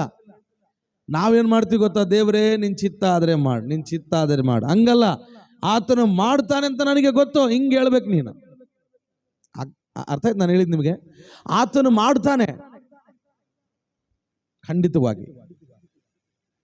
ನಮ್ಮ ಪ್ರಾರ್ಥನೆ ಏನು ಗೊತ್ತಾ? ಅವು ಬಾಯಮ್ಮ ಟಿ ಡಿ ಪ್ರಸನ್ನ ಕುಮಾರ್ ಅವರು ಹೇಳುವಾಗ ನಾನು ಕೇಳಿಸ್ಕೊಂಡೆ. ಬಾಯಮ್ಮ ಕಡಪದಲ್ಲಿ ಬಾಯಮ್ಮ ಪ್ರಾರ್ಥನೆ ಮಾಡ್ತಾ ಇಡ್ಲಿ ಅಂತ, ಹಿಂಗೆ ಉಪವಾಸ ಪ್ರಾರ್ಥನೆಗೆ ಬಂದು ಏನಂತ ಪ್ರಾರ್ಥನೆ ಮಾಡ್ತಾ ಇದ್ಲು ಗೊತ್ತಾ? ದೇವರೇ ನದಿಗಳನ್ನು ದಾಟುವಾಗ ನನ್ನ ಜೊತೆ ಇದೆಯಾ, ಅಗ್ನಿಯಲ್ಲಿ ನಡೆಯುವಾಗ ನನ್ನ ಜೊತೆ ಇದೆಯಾ, ದೇವರೇ ನೀನು ದೇವರೇ ಕರ್ತನೆ, ಎರಿಕೋ ಕೋಟೆ ಗೋಡೆಯನ್ನು ಬೀಳಿಸಿದ ದೇವರು, ಕೆಂಪು ಸಮುದ್ರವನ್ನು 2 ವಿಭಾಗವಾಗಿ ಮಾಡಿದ ದೇವರು, ಯೊರ್ದಾನ್ ನದಿಯನ್ನು ದಾಟಿಸಿದ ದೇವರು, ಅನೇಕ ಅದ್ಭುತಗಳನ್ನು ಮಾಡಿದ ದೇವರು, ಇಸ್ರಾಯೇಲರನ್ನು 40 ವರ್ಷ ನಡೆಸಿದ ದೇವರು, ಆಕಾಶದಲ್ಲಿ ನೀನು ದೇವರೇ ಕರ್ತನೆ ಮೇಘ ಸ್ತಂಭವಾಗಿ ಅಗ್ನಿ ಸ್ತಂಭವಾಗಿ ನಡೆಸಿದ ದೇವರು ಅಂತ ಹೇಳಿ ಬಲವಾಗಿ ಪ್ರಾರ್ಥನೆ ಮಾಡಿದಾಳಂತೆ. ಈ ಪ್ರಾರ್ಥನೆ ಪಾಸ್ಟ್ ಕೇಳಿಸ್ಕೊಂತ ಇದ್ದಾನೆ ಬಾಗಿಲತ್ರ ಕೂತ್ಕೊಂಡು. ಪ್ರಾರ್ಥನೆ ಮಾಡಿದೆ ಆಮೇನಂತ ಹೇಳಿ ಅಯ್ಯಮ್ಮ ಬಂದು ಅಯ್ಯ ಪ್ರೈಸ್ ಲಾರ್ಡ್ ಅಯ್ಯ ಅಂತ ಅಂದ್ಲಂತೆ ಟಿ ಡಿ ಪ್ರಸನ್ನ ಕುಮಾರ್ ಅವ್ರಿಗೆ. ಅಯ್ಯ ಪ್ರೈಸ್ ಲಾರ್ಡ್ ಅಯ್ಯ ಅಂದರೆ ಆತನು ಕೂಡ ಅಮ್ಮ ಪ್ರೈಸ್ ಲಾರ್ಡ್ ಅಮ್ಮ, ನಿನ್ನಂಥ ಪ್ರಾರ್ಥನೆ ಮಾಡುವವರು ನಮ್ಮ ಸಭೆಯಲ್ಲಿ ಇದ್ದಿದ್ದಕ್ಕೆ ನಾನು ಎಷ್ಟೋ ಸಂತೋಷ ಪಡ್ತಾ ಇದ್ದೀನಿ ತಾಯಿ, ಎಷ್ಟು ಚೆನ್ನಾಗಿ ಪ್ರೇಯರ್ ಮಾಡಿದ್ಯಮ್ಮ, ನಿನ್ನ ವಾಗ್ದಾನಗಳನ್ನು ಹಿಡ್ಕೊಂಡು ಪ್ರಾರ್ಥನೆ ಮಾಡಿ ಅಮ್ಮ, ನಿನ್ನ ಪ್ರಾರ್ಥನೆ ದೇವ್ರು ನಿಜವಾಗ್ಲೂ ಕೇಳ್ತಾನಮ್ಮ ಅಂತಂದರೆ ಆಯಮ್ಮ ಹೇಳ್ತಾಳೆ, ಅಯ್ಯ ನಿಜವಾಗ್ಲೂ ನನ್ನ ಪ್ರಾರ್ಥನೆ ದೇವ್ರು ಕೇಳ್ತಾನ? ಈತನಿಗೆ ಪಂಚರ್ ಮಾಡಿಬಿಟ್ಲ ಅಯ್ಯಮ್ಮ. ಇಷ್ಟೊತ್ತು ಏನು ಹೇಳ್ದ ಆತ? ನೀನು ಎಷ್ಟು ಚೆನ್ನಾಗಿ ಪ್ರೇಯರ್ ಮಾಡಿದೆ ಅಂತ ಹೇಳಿದ ತಕ್ಷಣ ಎಂ ಕೇಳ್ತಾಳೆ, ಅಯ್ಯ ನಿಜಂಗ ನಮ್ಮ ಪ್ರಾರ್ಥನೆ ದೇವ್ರು ವಿಂಟಾಡ ಅಂಟಾರ. ಅಂದರೆ ದೇವ್ರು ಕೇಳ್ತಾನ ಅನ್ನೋದು ಕೂಡ ಗೊತ್ತಿಲ್ಲದೆ ನೀನು ಇಷ್ಟೊತ್ತು ವಾಗ್ದಾನಗಳನ್ನು ಹೇಳಿ ಹೇಳಿ ಹೇಳಿ ಹೇಳಿ ಪ್ರೇಯರ್ ಮಾಡಿಯಾ? ಹಲ್ಲೆಲೂಯಾ. ಕೆಲವು ಜನರಿಗೆ ಏನು ಪ್ರಾರ್ಥನೆ ಮಾಡ್ತಾರೋ ಗೊತ್ತಾಗಲ್ಲ, ಕೆಲವು ಜನರಿಗೆ ಏನು ಬೋಧಿಸ್ತಾ ಇದ್ದಾರೋ ಗೊತ್ತಾಗಲ್ಲ, ಕೆಲವು ಜನರು ಬೋಧನೆ ಮಾಡೋರು ಮಾತ್ರವಾಗಿರ್ತಾರೆ, ಅದನ್ನು ಪಾಟಿಸೋರಾಗಿರೋದಿಲ್ಲ. ಹಲ್ಲೆಲೂಯಾ. ನಮ್ಮ ವಿಷಯನ ನಾನು ಹೇಳ್ತಾ ಇದ್ದೀನಿ, ಸೇವಕರ ವಿಷಯನ ನಾನು ಹೇಳ್ತಾ ಇದ್ದೀನಿ. ನಮ್ಮಲ್ಲಿ ಏನು ಕಡಿಮೆ ಇಲ್ಲ, ಜನರು ಇದ್ದಾರೆ. ಒಬ್ಬಾತ ನಿಂಗೆ ಪಾಸ್ಟ್ ಹೇಳಿದ್ನಂತೆ, ಆ ಪಾಸ್ಟಮ್ಮವ್ರಿಗೆ ಎಮ್ಗೆ ಅಲ್ಲಿರೋ ಅವ್ರ ಹೆಂಡ್ತಿಗೆ, ಪಾಸ್ಟ್ ಹೆಂಡ್ತಿಗೆ, ನೋಡಮ್ಮ ಪಕ್ಕದ ಮನೆಯದು ಕೋಳಿ ಬರ್ತತೆ, ಡೈಲಿ ಬರ್ತೈತೆ, ನಾನು ನೋಡ್ತಾ ಇದ್ದೀನಿ, ಇವತ್ತು ಬರ್ತೈತೆ ಭಾನುವಾರ ಅಲ್ಲ, ಆ ಕೋಳಿನ ಏನು ಮಾಡಿಬಿಡು ನೀನು, ನಾಟಿ ಕೋಳಿ ಸಾರು ಮಾಡಿ ಮುದ್ದೆ ಮಾಡಿಬಿಡು ಅಂತ ಅಂದಂತೆ. ಆಯ್ತಯ್ಯ ಅಂತ ಹೇಳಿದ್ನಂತೆ ಈ ಅಮ್ಮ. ಈತ ಚರ್ಚಲ್ಲಿ ಬಂದು ಏನು ಹೇಳೇನು ಗೊತ್ತಾ, ಪಾಸ್ಟ್ರು ನಿನ್ನ ನೆರೆಯವನದು ಯಾವುದು ಕೂಡ ನೀನು ಕಳ್ತನ ಮಾಡಬಾರ್ದು, ನೀನು ಕದ್ದುಕೊಳ್ಳಬಾರ್ದು, ಹಂಗದು ಇದು ಅಂತ ಜಗ್ಗಿ ಹೇಳ್ಬಿಟ್ಟಂತೆ. ಹಿಂಗೆ ಒದ್ದು ಹಿಂಗಂದು ಹೇಳಿನಂತೆ. ಹೇಳಿ ಮನೆಗೆ ಹೋಗಿ ಕೇಳ್ತಾನಂತೆ, ಮಾಡಿ ಏನಮ್ಮ ನಾಟಿ ಕೋಳಿ ಸಾರು ಮುದ್ದೆ ಅಂದರೆ, ಇಲ್ಲ ಸ್ವಾಮಿ ಮಾಡಿಲ್ಲಯ್ಯ ಅಂತ. ಯಾಕಂದರೆ ನೀನು ವಾಕ್ಯ ಹೇಳಿ ಅಲ್ಲಯ್ಯ, ಅದು ನನ್ನ ಮನಸ್ಸಿಗೆ ಟಚ್ ಆಗೈತೆ, ನಾನು ಮಾಡಲ್ಲಯ್ಯ, ನಾನು ಮಾಡಿಲ್ಲಯ್ಯ, ಅದಕ್ಕೆ ಕಳ್ತನ ಮಾಡೋಕ್ಕೆ ನನ್ನ ಮನಸ್ಸು ಆಗಿಲ್ಲ ಅಂದರೆ, ಏಯ್ ಹುಚ್ಚಿ, ಆ ವಾಕ್ಯ ನಿನಗೆಲ್ಲ ನನಗೆಲ್ಲ, ಏಯ್ ಅವ್ರಿಗೆ ಜನರಿಗೆ ಅದು ಮಾತಾಡ್ತಾ ಇದ್ದು ನಿಮಗೆ. ಇಂಥವರು ಕೂಡ ಇದ್ದಾರೆ. ಆದರೆ ಇವನು ಹಂಗಲ್ಲ, ಈ ಕುಷ್ಠರೋಗಿ ಹಂಗಲ್ಲ. ನೀವು చేయగలవు, ಆ ಮಾತು ನೀವು ಕರೆಕ್ಟಾಗಿ ಹಿಡ್ಕೊಳ್ರಿ. ನೀವು చేయగలవని, నీకిష్టమైతే నన్ను శుద్ధినిగా నువ్వు చేయగలవని. ಓದ್ರ ಆ ಮಾತನ್ನು ಓದ್ರಿ, ಬಹಳ ಚೆನ್ನಾಗಿದೆ. 40ನೇ ವಚನದಲ್ಲಿ ಕನ್ನಡದಲ್ಲಿ ಏನಿದೆ? ಶುದ್ಧ ಮಾಡಬಲ್ಲೆ ಅಂದ್ರೆ ಗ್ಯಾರಂಟಿನಾ ಇಲ್ಲ 50-50ನಾ ಹೇಳ್ಬೇಕು. ಇವನಿಗೆ ಗೊತ್ತಂತೆ, ನೀನೇನ್ ಮಾಡ್ತೀಯೋ ದೇವ್ರೆ ನನಗೆ ಗೊತ್ತು. ಎಷ್ಟು ಗ್ಯಾರಂಟಿಯಾಗಿ ಹೇಳ್ತಾ ಇದ್ದಾನೆ ಗೊತ್ತಾ? ನಮ್ದಂಗೆ ಗ್ಯಾರಂಟಿ ಇರಲ್ಲ. ನಮ್ದು ಹೆಂಗೆ ಗೊತ್ತಾ, ಕನ್ನಡ ಹಿಂದಿನಲ್ಲಿ ಒಂದು ಮಾತೈತೆ, ಲಗೇತೋ ಲಕ್ಕಿ ನೈತೋ ಮಕ್ಕಿ ಅಂತೆ. ಹೊಡೆದ್ರೆ ಹೊಡೆಯೋದು ಲಕ್ಕಿ, ಅದು ಲಕ್ಕಿ ಚಾನ್ಸ್, ಇಲ್ಲಾಂದ್ರೆ ಮಕ್ಕಿ. ಮಕ್ಕಿ ಅಂದ್ರೆ ಏನಮ್ಮ ಬೇಬಿ ನೋಡ. ಸೊ ಹಾಗೆ ನಮ್ಮ ಪ್ರಾರ್ಥನೆ ಕರೆಕ್ಟ್ ಆಗಿರ್ಬೇಕು. ದೇವರೇ ನಿನ್ನ ಕನಿಕರ ನನ್ನ ಮೇಲೆ ಬರಲಿ. ಇವನು ಕೇಳ್ತಿದ್ದಾನೆ, ನನ್ನ ಮೇಲೆ ನಿನಗೆ ಕರುಣೆ. ಆತನ ಮುಂದೆ ಮೊಣಕಾಲೂರಿ ಆತನು ಈ ಪ್ರಾರ್ಥನೆ ಮಾಡಿದಾಗ ఆయనను వేడుకొనగా, ఆయనతో చెప్పి ఆయనను వేడుకొనగా 41వ వచనం, ఆయన కనికరపడి, ఓದ್ರಿ కన్నడದಲ್ಲಿ ಓದ್ರಿ ಅದನ್ನ, ఆయన కనికరపడి చేయి చాపి వానిని ముట్టి నాకిష్టమే. ನೋಡ್ರಿ, ಆತನು ಕನಿಕರ ಪಟ್ಟಿದ್ದಾನೆ. ಮೊದಲನೇದಾಗಿ ತನ್ನ ಕೈ ಚಾಚಿದಾನೆ, ಅವನನ್ನು ಮುಟ್ಟಿದಾನಂತೆ. ಹಲ್ಲೆಲೂಯಾ. ನನ್ನ ಯೇಸಯ್ಯ ಎಷ್ಟು ಒಳ್ಳೆಯವನು ಗೊತ್ತಾ? ಕುಷ್ಠರೋಗಿಯನ್ನು ಕೂಡ ಮುಟ್ಟುವವನಾಗಿದ್ದಾನೆ, ಘೋರ ಪಾಪಿಯನ್ನು ಕೂಡ ಅಪ್ಪಿಕೊಳ್ಳುವವನಾಗಿದ್ದಾನೆ. ತಪ್ಪಿ ಹೋದ ಮಗನ ವಿಷಯ ನಿಮಗೆ ಗೊತ್ತಿರುತ್ತದೆ ಪ್ರಿಯರೇ.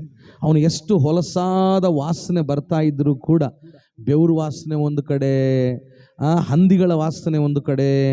ಹಂದಿಗಳು ಎಂಥದ ರೀತಿಯಲ್ಲಿ ಇರ್ತದೆ ಅಂತ ನಿಮ್ಗೆ ಚೆನ್ನಾಗಿ ಗೊತ್ತು, ಹೌದಾ? ನಾನು ಹೇಳೋ ಅವಶ್ಯಕತೆ ಇಲ್ಲ. ಸೊ ಆ ವಾಸನೆ ಬಂದಾಗಿ ಕೂಡ ತಂದೆ ಅವನನ್ನು ಅಪ್ಪಿಕೊಂಡಂತೆ. ಅಂತಹ ಒಂದು ಪ್ರೀತಿಯನ್ನು ತೋರಿಸುವ ದೇವರು ಯೇಸು ಕ್ರಿಸ್ತನಾಗಿದ್ದಾನೆ ಪ್ರಿಯರೇ. ಎಷ್ಟು ಘೋರ ಪಾಪಿಯಾದರೂ ಆತನ ಬಳಿಗೆ ಬರುವುದಾದರೆ ಆತನು ಕ್ಷಮಿಸುವವನಾಗಿದ್ದಾನೆ, ಶುದ್ಧ ಮಾಡುವವನಾಗಿದ್ದಾನೆ, ಬಿಡುಗಡೆ ಮಾಡುವವನಾಗಿದ್ದಾನೆ, ರಕ್ಷಣೆಯನ್ನು ಕೊಡುವವನಾಗಿದ್ದಾನೆ, ಪರಲೋಕ ರಾಜ್ಯವನ್ನು, ನಿತ್ಯ ಜೀವವನ್ನು ಕೊಡುವವನಾಗಿದ್ದಾನೆ ಯೇಸು ಕ್ರಿಸ್ತನು. ಅವನು ಎಷ್ಟು ಘೋರ ಪಾಪಿ ಆಗಿದ್ರು ಪರವಾಗಿಲ್ಲ, ದೇವರ ಹತ್ರ ಬಂದರೆ ಸಾಕು.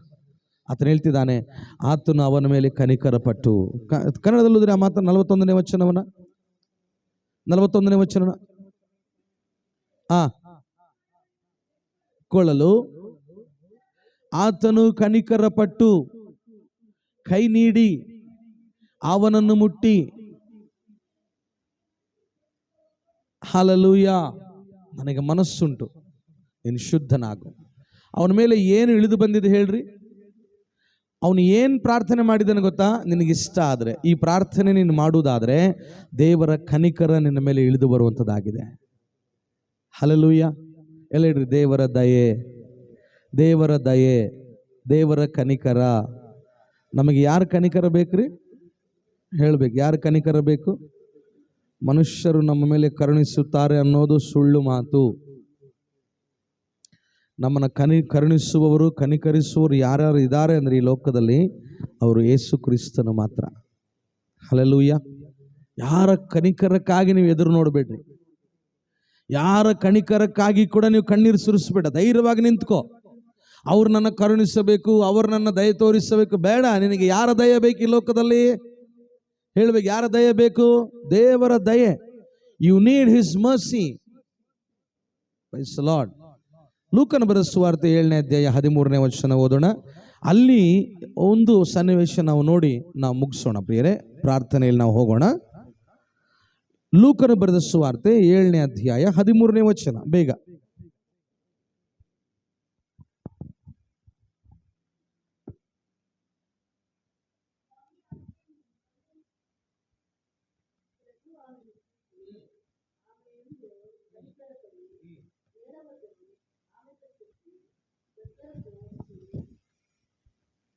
ಕನ್ನಡದಲ್ಲಿ ಹೋದ್ರಿ ಅದನ್ನ. 13ನೇ ವಚನ. ಸ್ವಾಮಿ ಯೇಸು ಸ್ವಾಮಿ ಆಕೆಯನ್ನು ಕಂಡು ಕನಿಕರಿಸಿ ಅಳಬೇಡ ಎಂದು ಆಕೆಗೆ ಹೌದು ಹ್ಮ್ ಹ್ಮ್ ಹ್ಮ್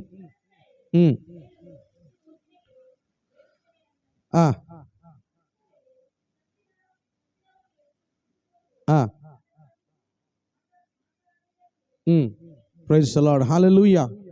ನಾವು ಇಲ್ಲಿ ನೋಡ್ತೇವೆ, ತಾಯಿಯನ್ನು ಕನಿಕರಿಸುತ್ತಾ ಇದ್ದಾನೆ.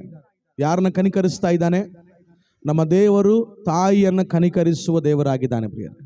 Hallelujah, hallelujah. ನೀವು ಆ ಸನ್ನಿವೇಶ ಓದುವುದಾದ್ರೆ, ಆ ನಾಯಿನೆಂಬ ಊರಲ್ಲಿ ವ್ಯಕ್ತಿ ಹೋಗ್ತಾ ಇದ್ದಾನೆ. ಆತನಿಗೆ ಆ ಎಮ್ಮಗೆ ಗಂಡ ಇಲ್ಲ. 12ನೇ ವಚನ ಓದ್ರಿ. 12ನೇ ವಚನ, ಅಲ್ಲೇ ಮೇಲ್ವಚನ. ಬಂದಾಗ ಸತ್ತು ಹೋಗಿದ್ದ ಒಬ್ಬನು ತರುತ್ತಿದ್ದರು. ಆಕೆ ಏನಾಗಿದ್ದಾಳಂತೆ? ಗಂಡ ಸತ್ತವು. ನಾನು ಹೇಳ್ತೀನಿ ನೋಡ್ರಿ, ಬೈಬಲ್ ಹೇಳ್ತದೆ, ಯಾರು ವಿಧವೆಯರಾಗಿರುತ್ತಾರೋ ಅವರ ಪಕ್ಷವಾಗಿ ದೇವರು ಇರ್ತಾನಂತೆ. ಹಲ್ಲೆಲೂಯಾ, ಆಮೇನ್ ಅಂತ ಹೇಳೋಣ ಪ್ರಿಯರೇ. ಈ ಲೋಕದಲ್ಲಿ ಗಂಡ ಸತ್ತವ್ರನ್ನ ಯಾವ ರೀತಿಯಾಗಿ ನೋಡ್ತಾರೆ ಹೇಳ್ರಿ? ಫಂಕ್ಷನಿಗೆ ಕರೀತಾರ ಅವ್ರನ್ನ, ಆದರೆ ದೇವ್ರು ಹೇಳ್ತಾನೆ ಅವ್ರನ್ನ ಕರ್ಕೊಂಡು ಹೋಗ್ರಿ. ದೇವ್ರು ಹೇಳ್ತಾನೆ. ಲೋಕ ಏನು ಹೇಳಿದೆ ಗೊತ್ತಾ? ಕರ್ಕೊಂಡು ಹೋಗ್ಬೇಡ್ರಿ ಅವ್ರನ್ನ ಅಂತ. ಬಟ್ ದೇವ್ರು ಹೇಳ್ತಾನೆ ಅವ್ರನ್ನೇ ಕರ್ಕೊಂಡು ಹೋಗ್ರಿ. ಯಾಕೆ ಗೊತ್ತಾ? ಅವರ ಸಂಗಡ ನಾನು ಇರ್ತೇನೆ. ಈಗ ಲೋಕದ ಮಾತು ಕೇಳೋಣ, ದೇವ್ರ ಮಾತು ಕೇಳೋಣ. ಹೇಳ್ಬೇಕು. ದೇವನ ಮಾಟವಿಂದವ, ಲೋಕ ಮಾಟವಿಂದವ? ದೇವನ ಮಾಟವಿಂದಾನೆ. ವಿಧವೆಯನ್ನ ದೇವರು ನೋಡಿ ಕನಿಕರಿಸುತ್ತಾ ಇದ್ದಾನೆ. ನೀವು ಬೈಬಲಲ್ಲಿ ಓದುವುದಾದ್ರೆ, ಹಳೆ ಒಡಂಬಡಿಕೆಯಲ್ಲಿ ಏಲಿಯನ ಕಾಲದಲ್ಲಿ, ಎಲೀಷನ ಕಾಲದಲ್ಲಿ ನೀವು ಓದುವುದಾದ್ರೆ, ವಿಧವೆಯು ದೇವರ ಸೇವಕನ ಮಾತಿಗೆ ವಿಧೇಯಳಾಗಿ ಆಕೆಯು ಮೊದಲನೇ ರೊಟ್ಟಿಯನ್ನ ಆ ಸೇವಕನಿಗೆ ಮಾಡಿಕೊಟ್ಟಾಗ ಆತನು ತಿಂದ ನಂತರ ಅವರನ್ನು ಆಶೀರ್ವಾದ ಮಾಡಿ ಆ ವರ್ಷವೆಲ್ಲ, ಅಂದ್ರೆ ಅವರ ಜೀವನಕ್ಕೆ ಸಾಕಾಗುವಷ್ಟು ಎಣ್ಣೆಯು ಇಟ್ಟು ಮುಗಿದೋಯ್ತಾ? ಮುಗಿಯಲಿಲ್ವಾ? ಅಸಲ್ ತೀರಲಿಲ್ಲ. ಬರಗಾಲದಲ್ಲಿ ಕೂಡ ವಿಧವೆಯನ್ನು ಪೋಷಿಸಿದ ದೇವರು ನನ್ನ ದೇವರು ಪ್ರಿಯರೇ. ಹಲ್ಲೆಲೂಯಾ. ದೇವರು ಕುಷ್ಠರೋಗಿಯನ್ನ ಅಲ್ಲಿ ಕನಿಕರಿಸುತ್ತಾ ಇದ್ದಾನೆ. ಇಲ್ಲಿ ಒಬ್ಬ ವಿಧವೆಯ ಮೇಲೆ ದೇವರ ಕನಿಕರ ಇಳಿದು ಬಂದು, ಪ್ರಭು ಆಮೆನು ಚೂಚಿ, 13ನೇ ವಚನ, ಪ್ರಭು ಆಮೆನು ಚೂಚಿ ಆಮೆಯೆಂದು ಕನಿಕರ ಪಡಿ. 7வது ಯೇಸು ಸ್ವಾಮಿ ಅಳುವ ಪ್ರತಿಯೊಬ್ಬರಿಗೆ ಹೇಳುವುದೇನು ಗೊತ್ತಾ? ಅಳಬೇಡ. ಯಾಕೆ ಹೇಳ್ತೀಯ?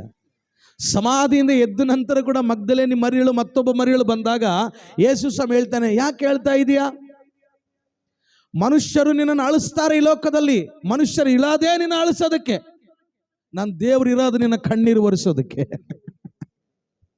ಹಲ್ಲೆಲೂಯಾ. ನಂಬೋರು ಆಮೇನ್ ಅಂತ ಹೇಳೋಣ ಪ್ರಿಯರೇ. ಮನುಷ್ಯರನ್ನ ಅಳಿಸಿದ್ರು, ಏನೇ ಮಾಡಿದ್ರು ದೇವರಿಗೆ ಒಪ್ಪಿಸಿಕೊಡು. ಯಾಕಂದ್ರೆ ದೇವರು ನಿನ್ನ ಕಣ್ಣೀರು ಒರೆಸುವ ದೇವರಾಗಿದ್ದಾನೆ. ಮನುಷ್ಯರಲ್ಲಿ 2 ವಿಧ. ಹೆಂಗ ಗೊತ್ತಾ? ಎದುರಿಗೆ ಅಳಿಸೋರು ಒಬ್ರು, ನಿನ್ನ ಹಿಂದೆ ನಿನ್ನ ಬಗ್ಗೆ ಮಾತಾಡಿ ಅಳಿಸೋರು ಇನ್ನೊಬ್ರು. ಇದು ನಿನ್ನ ಅರ್ಥ ಮಾಡ್ಕೋಬೇಕು ಚೆನ್ನಾಗಿ. ಇಂಥ ಅನುಭವ ನಿಮಗೆ ಆಗಿದೆನಾ ಅಮ್ಮ? ನಿಮಗೆ ಆಗಿದೆನಾ? ನಿಮ್ಮ ಹಿಂದೆ ಮಾತಾಡಿ ನಿಮ್ಮನ್ನು ಅಳಿಸಿದವರು ಆಗಿರ್ತಾವ, ಜಾಸ್ತಿ ಆಗಿರ್ತಾವ. ಅವ್ರು ನಿಮ್ಮ ಮುಂದೆ ಮಾತಾಡಲ್ಲ. ಎಲ್ಲಿ ಮಾತಾಡ್ತಾರೆ ಹೇಳ್ರಿ? ನಿಮ್ಮ ಹಿಂದೆ ಮಾತಾಡ್ತಾರೆ ಅವರು. ನಾನು ಹೇಳ್ತೀನಿ, ಹಿಂದೆ ಮಾತಾಡೋರು ಇನ್ನೂ ನಿನ್ನ ಹಿಂದೆನೇ ಇದ್ದಾರೆ, ನೀನು ಅವ್ರಿಗಿಂತ ಮುಂದೆ ಹೋಗಿದೀಯ. ನಾನು ಮಾತಾಡ್ತಾ ಆಯ್ತಾ? ಆಮೇನಂತ ಹೇಳೋಣ. ಹಲ್ಲೆಲೂಯಾ. ನಿನ್ನ ಹಿಂದೆ ಮಾತಾಡೋರ್ನ ಬಿಡು. ಇನ್ನೊಂದು ಮಾತಾಡಬೇಕತ್ತೆ, ಹೈಚ್ಛ ಅನ್ನಷ್ಟೇ. ಅನ್ಸರ ನೀ ಏನಂತೀಯ? ಹೈಚ್ಛ ಹೈ ನೋಡಿ, ನಿನ್ನ ಹಿಂದೆ ಅವು ಏನನ್ನ ಮಾತಾಡಲಿ, ಏನನ್ನ ಬೊಗಳಲಿ, ಬಿಟ್ಬಿಟ್ಟದನ್ನ. ನಾನು ಒಂದು ಹೇಳ್ತೇನೆ, ನಿನ್ನ ಮುಂದೆ ಮಾತಾಡೋರನ್ನೇ ನೀನು ನಂಬು. ಹಲೋ, ನನ್ನ ಮಾತು ಅರ್ಥ ಆಗ್ತದೆ ನಿನಗೆ? ನಿನ್ನ ಮುಂದೆ ಯಾರು ಮಾತಾಡ್ತಾರೆ ನಿನ್ನ ಬಗ್ಗೆ, ಅವರನ್ನು ನೀನು ನಂಬು. ನಿನ್ನ ಹಿಂದೆ ಮಾತಾಡೋರು ನಿನ್ನ ಬಗ್ಗೆ ಮಾತಾಡ್ತಾರೆ, ನೀನು ಇಲ್ಲದೆ ಇರುವಾಗ ನಿನ್ನ ಬಗ್ಗೆ ಮಾತಾಡ್ತಾರೆ, ನೀನು ಇದ್ದಾಗ ಬೇರೆಯವ್ರ ಬಗ್ಗೆ ನಿನ್ನ ಹತ್ರ ಮಾತಾಡ್ತಾರೆ. ಹಲ್ಲೆಲೂಯಾ. ದೊಡ್ಡ ಪಾಪ್ಯುಲಾರಿಟಿ ಆಗೋ ಮಾತು ಏನು ಗೊತ್ತಾ? ದೊಡ್ಡದಾಗಿ ಯಾರಿಗೆ ಹೇಳ್ಬೇಡ, ನಾನು ನಿನಗೆ ಹೇಳಿನಂತ ಅದೇ ಎಲ್ಲರಿಗೆ ಗೊತ್ತಾಗೋದು. ಬೇಬಿಗೆ ನಾನು ಏನೇ ಹೇಳ್ಬಿಡ್ತೀನಿ, ಸಣ್ಣ ಬೇಬಿ 10 ರೂಪಾಯಿ ತಗೊಂಡಾಳ ಮನ್ಯಾಗ, ಅದು ನಾನು ನೋಡಿನಿ, ಯಾರಿಗೆ ಹೇಳ್ಬೇಡ ಅಂದರೆ ನಾನು ಸಣ್ಣ ಬೇಬಿಗೆ ಕೆಟ್ಟವನಾಗಬಾರ್ದು ಹೇಳ್ರಿ, ದೊಡ್ಡ ಬೇಬಿಗೆ ಕೆಟ್ಟವನಾಗಬಾರ್ದು. ನಾನು ಮಧ್ಯದಲ್ಲಿ ಸಾಚಾ ಇದ್ದಂಗೆ ಇರಬೇಕು. ಹಲ್ಲೆಲೂಯಾ. ನಾನು ಒಂದು ಹೇಳ್ತೇನೆ, ಪ್ರಪಂಚದಲ್ಲಿ ನಾವು ಎಲ್ಲರಿಗೂ ಒಳ್ಳೆಯವರಾಗೋದಕ್ಕೆ ಸಾಧ್ಯ ಆಗೋದಿಲ್ಲ, ಎಲ್ಲರಿಗೂ ಕೆಟ್ಟವರಾಗೋದಕ್ಕೆ ಕೂಡ ಸಾಧ್ಯವಾಗೋದಿಲ್ಲ. ನಾನು ಹೇಳ್ತೀನಿ, ಮನುಷ್ಯರಿಗೆ ನೀನು ಒಳ್ಳೆಯವನು ಕೆಟ್ಟವನು ಆಗ್ತೀಯ ಬಿಡ್ತೀಯ ನನಗೆ ಬೇಕಾಗಿಲ್ಲ. ದೇವರ ಸನ್ನಿಧಿಯಲ್ಲಿ, ದೇವರ ದೃಷ್ಟಿಯಲ್ಲಿ ಮಾತ್ರ ನೀನು ಒಳ್ಳೆಯವನಾಗಿರು. ಹಲ್ಲೆಲೂಯಾ. ಈ ವಿಧವೆ ಅಳ್ತಾ ಇದ್ದಾಳೆ, ತನ್ನ ಒಬ್ಬನೇ ಮಗನನ್ನು ಕಳ್ಕೊಂಡು. ಅಯ್ಯೋ, ನನಗೆ ಆಧಾರ ಇಲ್ಲ, ನನ್ನ ಯೌವನ ಪ್ರಾಯದಲ್ಲಿ ನನಗೆ ಮದುವೆ ಆಯಿತು, ನನ್ನ ಯೌವನ ಪ್ರಾಯದಲ್ಲಿ ನನ್ನ ಗಂಡನನ್ನು ಬಿಟ್ಟು ಹೋದ, ಸತ್ತು ಹೋದ, ನಾನು ವಿಧವೆ ಆಗಿದ್ದೆ, ಈ ಮಗನು ನನಗೆ ಏನಾದರೂ ಆಸರೆ ಆಗ್ತಾನೆ ಅಂದರೆ ಇವನು ಕೂಡ ಯೌವನ ಪ್ರಾಯದಲ್ಲಿ ಸತ್ತು ಹೋದ, ನಾನೇನು ಮಾಡಲಿ ಈಗ ಎಂಬುದಾಗಿ ಆಕೆ ಚಿಂತಿಸುವಾಗ, ಅಳುವಾಗ, ದುಃಖಿಸುವಾಗ, ಕಣ್ಣೀರಿಡುವಾಗ, ಗೋಳಾಡುವಾಗ ಯೇಸು ಕ್ರಿಸ್ತನು ಆಕೆ ಬಳಿಗೆ ಬಂದು ಆಕೆಯ ಮೇಲೆ ಕನಿಕರಪಟ್ಟು ಆ ಯವನಸ್ಥನ ಚಟ್ಟವನ್ನು ಮುಟ್ಟಿ ಅವನನ್ನ ಮೇಲಕ್ಕೆ ಎಬ್ಬಿಸಿದನಂತೆ. ಅವನು ಎದ್ದು ಕೂತುಕೊಂಡು ಮಾತನಾಡಲು ಆರಂಭಿಸಿದನಂತೆ. ಪ್ರಿಯರೇ, ಹಲ್ಲೆಲೂಯಾ. ನನ್ನ ದೇವರು ಕನಿಕರ ಪಡುವ ದೇವರಾಗಿದ್ದಾನೆ. ಇನ್ನೊಂದು ಸನ್ನಿವೇಶ ನಾನು ನಿಮಗೆ ನೆನಪಿಗೆ ತಂದು ನಾನು ಮುಗಿಸ್ತೇನೆ. ಮಾರ್ಥ ಮರಿಯಳು ಇಬ್ಬರು ಕೂಡ ಅಳುತ್ತಾ ಇದ್ದರು. ಯಾಕೆ ಹೇಳ್ರಿ? ಸತ್ತು ಹೋದನು, ನಮ್ಮ ತಮ್ಮ ಒಬ್ಬನೇ ಇದ್ದ, ಅಪ್ಪ ಅಮ್ಮ ಯಾರು ಇಲ್ಲ ನಮಗೆ, ತಮ್ಮನ ಮೇಲೆ ನಾವು ಆಧಾರ ಪಟ್ಟು ಜೀವನ ಮಾಡ್ತಾ ಇದ್ವಿ, ಈಗ ತಮ್ಮನು ಕೂಡ ಇಲ್ದಂಗೆ ಆಗ್ಬಿಟ್ಟಿದ್ದಾನೆ ಎಂಬುದಾಗಿ ಅವರು ಅಳ್ತಾ ಇರುವಾಗ ಮಾರ್ತಳು ಓಡೋದ್ಲಂತೆ ಯೇಸು ಸ್ವಾಮಿ ಹತ್ರ. ಇನ್ನು ಯೇಸು ಸ್ವಾಮಿ ಬಹುಶಃ ನಾನು ಅನ್ಕೊಳ್ತೇನೆ ಒಂದು ಕೊಲ್ಮಿ ಚೌಕಲ್ಲಿ ಅಷ್ಟು ದೂರ ಬರುವಾಗ ಓಡೋದ್ಲಂತೆ, ಓಡೋಗಿ ಹಿಡ್ಕೊಂಡ್ಲಂತೆ. ಹಲ್ಲೆಲೂಯಾ. ಹಿಡ್ಕೊಂಡು, ಅಯ್ಯ ನೀನು ಇಲ್ಲಿದ್ದಿದ್ರೆ ನಮ್ಮ ತಮ್ಮ ಸಾಯ್ತಾ ಇರಲಿಲ್ಲಯ್ಯ, ನೀನು ಇಲ್ಲಿ ಇರಬೇಕಾಗಿತ್ತಯ್ಯ, ನೀನು ಯಾಕಯ್ಯ ನೀನು ಲೇಟ್ ಮಾಡಿದೆ, ಯಾಕಯ್ಯ 4 ದಿನ ಮಾಡಿದೆ ನೀನು ಅಂತಂದರೆ. ಆದರೆ ಮರಿಯಳು ಮಾತ್ರ ಯೇಸು ಸ್ವಾಮಿ ಪಾದಗಳ ಹತ್ರ ಕುಂತಿರುವ ಕಾರಣ, ಇವತ್ತು ಹೆಂಗೆ ನೀವು ಕುಂತಿರಲ್ಲ ಪಾದಗಳ ಬಳಿಯಲ್ಲಿ ಯೇಸುವಿನ ಪಾದಗಳ ಹತ್ರ, ಹಾಗೆ ಮರಿಯಳು ಕುಂತಿರುವ ಕಾರಣ ಮರಿಯಳು ಧೈರ್ಯವಾಗಿದ್ದಾಳೆ. ಆ ಮರಿಯಳಿಗೆ ಧೈರ್ಯ ಏನು ಗೊತ್ತಾ? ನನ್ನ ದೇವರು 4 ದಿನ ಅಲ್ಲ 40 ದಿನ ಆದ್ರೂ ನನ್ನ ತಮ್ಮನ್ನು ಎಬ್ಬಿಸ್ತಾನೆ. ಆಕೆಯಲ್ಲಿ ಧೈರ್ಯ. ಯೇಸು ಸ್ವಾಮಿ ಪಾದ ಬಳಿ ಹತ್ರ ಕೂತ್ಕೊಂಡ್ರೆ ಅಂತ ಧೈರ್ಯ ನಿನಗೆ ಬರ್ತದೆ. ಯಾವಾಗಲೂ ಕೆಲಸ ಕೆಲಸ ಕೆಲಸ ಕೆಲಸ ಅಂತ ಇದ್ರೆ ಆ ಧೈರ್ಯ ನಿನ್ನಲ್ಲಿ ಬರಲ್ಲ. ನಿನಗೆ ಧೈರ್ಯ ಬರಬೇಕಾ? ಯಾರ ಹತ್ರ ಕುಂದಿರ್ಬೇಕು ನೀನು? ಯೇಸುವಿನ ಪಾದ ಬಳಿ ಹತ್ರ. ಅಲ್ಲೇ ನಿನಗೆ ಧೈರ್ಯ, ಅಲ್ಲೇ ನಿನಗೆ ಆಶೀರ್ವಾದ, ಅಲ್ಲೇ ಸಮಾಧಾನ, ಅಲ್ಲೇ ನೆಮ್ಮದಿ, ಅಲ್ಲೇ ನಿನಗೆ ಬಿಡುಗಡೆ. ಆ ಕುಷ್ಠರೋಗಿ ಬಂದು ಕೇಳ್ತಾ ಇದ್ದಾನೆ, ದೇವರೇ ನಿನಗಿಷ್ಟ ಆದರೆ ನನ್ನ ಸ್ವಸ್ಥತೆ ಮಾಡ್ತೀಯಾ? ಅವನು ಗುಣಪಡಿಸು ಅಂತ ಕೇಳಿದ. ದೇವರು ಯೇಸು ಕ್ರಿಸ್ತನು ಅವನು ಕೇಳಿದಕ್ಕಿಂತ ಇನ್ನೂ ಅಧಿಕವಾಗಿ ಮಾಡ್ದ. ಅವನನ್ನು ಮುಟ್ಟಿ, ಕುಷ್ಠರೋಗಿಗಳನ್ನ ಯಾರು ಮುಟ್ಟೋದಿಲ್ಲ, ಯೇಸು ಸ್ವಾಮಿ ಮಾತ್ರ ಮುಟ್ಟಿದ್ದಾನೆ. ಅದೇ ಒಂದು ಪ್ರೀತಿಯಿಂದ ಮೊನ್ನೆ 26ನೇ ತಾರೀಕು ಒಬ್ಬರದು ಆ್ಯನಿವರ್ಸರಿ ಆಯಿತು, ಡೆತ್ ಆ್ಯನಿವರ್ಸರಿನೂ ಇತ್ತು, ಮದರ್ ತೆರೇಸಾ ಅವ್ರದ್ದು. ಆಯಮ್ಮ ಏನು ಮಾಡಿದಾಳೆ ಗೊತ್ತಾ? ಕುಷ್ಠರೋಗಿಗಳನ್ನು ಮುಟ್ಟಿದ್ದಾಳೆ, ಗಾಯಗಳನ್ನು ಕಟ್ಟಿದ್ದಾಳೆ. ವಾಂತಿ ಯಾರು ಮಾಡ್ಕೊತಾರೆ ಕೈ ಇಡ್ತಾ ಇದ್ಲ ಆಯಮ್ಮ ಹೋಗಿ ವಾಂತಿ ಮಾಡ್ಕೊಳ್ಳೋರ ಹತ್ರ. ನಮ್ಮವ್ರು ಯಾರಂಗೆ ಮಾಡಲ್ಲ ಬಿಡಿ. ಅಂಥ ಒಂದು ಸೇವೆ ಮಾಡಿದಂಥವರ ಮೇಲೆ ಇವತ್ತು ಅನೇಕ ಜನರು ಕೆಸರು ಎರಚ ಕೆಲಸ ಮಾಡ್ತಾ ಇದ್ದಾರೆ. ಆಯಮ್ಮ ಕಿಡ್ನಿಗಳನ್ನು ಮಾರಿದ್ಲಂತೆ. ಎಲ್ಲ ಅಂತ್ಯಕಂತೆ ಕಥೆಗಳೇ, ಆಧಾರಗಳು ಇಲ್ಲ. ಹಲ್ಲೆಲೂಯಾ. ಆಧಾರಗಳೇನಿಲ್ಲ. ಯಾಕಂದ್ರೆ ಅವ್ರ ಮೇಲೆ ಕೆಸರೆರಿಸಬೇಕು. ಕ್ರೈಸ್ತರ ಮೇಲೆ, ಕ್ರೈಸ್ತರ ಸೇವೆ ಮಾಡಿದಂಥ ಮಿಷನರಿಗಳ ಮೇಲೆ ಕೆಸರ ಎರಚಾಟ ಕೆಲಸ ಮಾಡಬೇಕು. ಮನುಷ್ಯರು ಮಾಡೋದೇ ಆ ಕೆಲಸ. ದೇವರು ಅವನನ್ನು ಮುಟ್ಟಿ ಅವನ ಸ್ವಸ್ಥತೆ ಮಾಡಿದ. ದೇವರು ಅವನ ಮೇಲೆ ಕನಿಕರಪಟ್ಟ. ಎರಡನೇದಾಗಿ ದೇವರು ಆ ವಿಧವೆಯ ಮೇಲೆ ಕನಿಕರಪಟ್ಟ. ಈ ದಿನ ಮುಂಜಾನೆ ವೇಳೆ, ಈ ಮಧ್ಯಾಹ್ನ ವೇಳೆಯಲ್ಲಿ ನಿನ್ನ ಮೇಲೆ ಕೂಡ ದೇವರು ಕನಿಕರ ಪಡುತ್ತಾನೆ. ಎಲ್ಲರೂ ಕೂಡ ನಮ್ಮ ಬೈಬಲನ್ನು ಮುಚ್ಚಿ ಒಂದು ಪ್ರಾರ್ಥನೆ ಮಾಡೋಣ. ಮೊಣಕಾಲೂರಿ ಒಂದು ವಿಜ್ಞಾಪನೆಯನ್ನು ಮಾಡಿ, ದೇವರೇ ನಿನ್ನ ಕರುಣೆ ನನ್ನ ಮೇಲಿರಲಿ, ನಿನ್ನ ಕನಿಕರವನ್ನು ನಾನು ಬೇಡುತ್ತಾ ಇದ್ದೇನೆ ಎಂಬುದಾಗಿ ನಾವು ಕೇಳೋಣ. ಪ್ರಿಯರೇ, ಒಂದು ಮಾತು ನಾವು ಪ್ರಾರ್ಥನೆ ಮಾಡೋಣ. ಎಲ್ಲರೂ ಕೂಡ ತಲೆ ಬಾಗಿಸಿ ಕಣ್ಣುಗಳು ಮುಚ್ಚಿ ಸಾಧ್ಯವಾದರೆ ಮೊಣಕಾಲೂರಿ, ದೇವರೇ ನಿನ್ನ ಕನಿಕರ ನನ್ನ ಮೇಲೆ ಬರಲಿ. ದೇವರೇ ನಿನ್ನ ಕರುಣೆ, ಅಪ್ಪ ನಿನ್ನ ಕುಷ್ಠರೋಗಿನ ಕರುಣಿಸಿದ ಹಾಗೆ ಒಬ್ಬ ವಿಧವೆಯನ್ನು ಕರುಣಿಸಿ ಅವನ ಆಕೆ ಮಗನನ್ನು ನೀನು ಬದುಕಿಸಿದ ಹಾಗೆ ನನ್ನನ್ನು ಕರುಣಿಸು ದೇವರೇ. ನನ್ನ ಜೀವನವು ಕೂಡ ಇವತ್ತು ಕಣ್ಣೀರಲ್ಲಿದೆ ಅಪ್ಪ, ದುಃಖದಲ್ಲಿದೆ, ವೇದನೆಯಲ್ಲಿದೆ ಕರ್ತನೆ, ಸಾಲದಲ್ಲಿದೆ ದೇವರೇ ಕರ್ತನೆ, ಆರ್ಥಿಕ ಸಮಸ್ಯೆಯಲ್ಲಿ ನನ್ನ ಜೀವನ ಇದೆ ಕರ್ತನೆ. ನೀನು ಕರುಣಿಸಪ್ಪ ದೇವರೇ, ನೀನು ಕರುಣಿಸು ದೇವರೇ. ಬಾಯಿ ತೆಗೆದು ಪ್ರಾರ್ಥಿಸೋಣ ಪ್ರಿಯರೇ, ಯಾರು ನಾಚಿಕೆ ಪಡಬೇಡ್ರಿ. ದೇವರೇ ಕೇಳ್ರಪ್ಪ, ನನ್ನ ಮನೆ ನಿಂತು ಹೋಗಿದೆ ದೇವರೇ, ಸಹಾಯ ಮಾಡು. ನನ್ನ ಮನೆಗೋಸ್ಕರ ಏನೆಲ್ಲ ಮಾಡಬೇಕಂತ ಆಸೆ ಇದೆ ಕರ್ತನೆ. ಅಯ್ಯ ಕರುಣಿಸು, ಕರುಣಿಸು, ನಿನ್ನ ದಯೆ ನನ್ನ ಮೇಲೆ ತೋರು ದೇವರೇ ಕರ್ತನೆ. ಮನುಷ್ಯರು ಯಾರು ನನ್ನ ಕರುಣಿಸುವುದಿಲ್ಲಪ್ಪ, ನೀನೇ ಕರುಣಿಸು ದೇವರೇ ನನ್ನನ್ನು. ಅಪ್ಪ ನಿನ್ನ ಕನಿಕರ ನಾನು ಬೇಡುತ್ತೇನೆ, ನಿನ್ನ ಕನಿಕರ ನಾನು ಬೇಡುತ್ತೇನೆ, ನಿನ್ನ ಕನಿಕರ ನಾನು ಬೇಡುತ್ತೇನೆ, ನಿನ್ನ ಕನಿಕರ ನನಗೆ ಬೇಕಯ್ಯ. Hallelujah, hallelujah, hallelujah, hallelujah. ನಿನ್ನ ಕನಿಕರ ದೇವರೇ, ನಿನ್ನ ಕನಿಕರ ನನಗೆ ಬೇಕಯ್ಯ. ಓ ನೀನು ಕರುಣಿಸು, ಕರುಣಿಸು, ಕರುಣಿಸು ದೇವರೇ. ಎಲ್ಲರೂ ಪ್ರಾರ್ಥಿಸೋಣ ಪ್ರಿಯರೇ, ಪ್ರಾರ್ಥಿಸೋಣ. ದೇವರೇ ನೀನು ಕರುಣಿಸು ರಾಜ. ಅಯ್ಯ ನನ್ನ ಮಕ್ಕಳನ್ನು ಕರುಣಿಸು ದೇವರೇ, ನನ್ನ ಮಕ್ಕಳಿಗೆ ಒಳ್ಳೆ ಭವಿಷ್ಯತ್ತನ್ನು ಕೊಡಯ್ಯ. ನನ್ನ ಸಭೆಯನ್ನು ಕರುಣಿಸು ದೇವರೇ, ನನ್ನ ಮನೆಯನ್ನು ಕರುಣಿಸು ದೇವರೇ. ನಿನ್ನ ಕನಿಕರ ಇಳಿದು ಬರಲಿ ಅಪ್ಪ ದೇವರೇ. ಹಣಕಾಸಿನ ವಿಷಯದಲ್ಲಿ ನಿನ್ನ ಕರುಣೆ ಇಳಿದು ಬರಲಿ ಕರ್ತನೆ. ಸಭೆಯಲ್ಲಿ ಆತ್ಮಗಳು ಇಲ್ಲಪ್ಪ, ಆತ್ಮಗಳು ದಯಪಾಲಿಸು ದೇವರೇ. ಆತ್ಮಗಳ ವಿಷಯದಲ್ಲಿ ನಿನ್ನ ಕರುಣೆ ಇರಲಿ ರಾಜ. ನರಕದಿಂದ ಅನೇಕರನ್ನು ತಪ್ಪಿಸು ದೇವರೇ, ಬಿಡುಗಡೆಗೊಳಿಸು ಕರ್ತನೆ.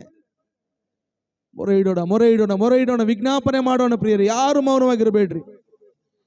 ವಿಜ್ಞಾಪನೆ ಮಾಡೋದಕ್ಕಾಗಿ ನಾವು ಬಂದಿದ್ದೇವೆ. ನಾವು ಮೊರೆ ಇಡೋಣ. ಪವಿತ್ರಾತ್ಮನು ಯಾವ ಯಾವ ವಿಷಯಕ್ಕಾಗಿ ನಿಮಗೆ ಮೊರೆ ಇಡು ಎಂಬುದಾಗಿ ಹೇಳ್ತಾ ಇದ್ದಾನೆ. ಮೊರೆ ಇಡ್ರಿ ಈ ಸಮಯದಲ್ಲಿ. Hallelujah, hallelujah, hallelujah, hallelujah.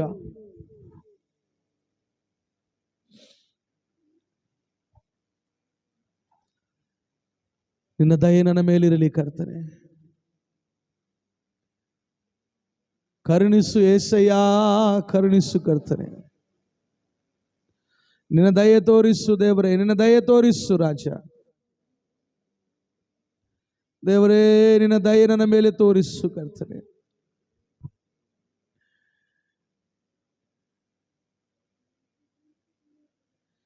ಬೇಟೆಗಾರನ ಬಲೆಯಿಂದ ತಪ್ಪಿಸಿದಾತನೇ, ಮರಣಕರ ವ್ಯಾಧಿಗಳಿಂದ ಬಿಡಿಸಿದಾತನೇ.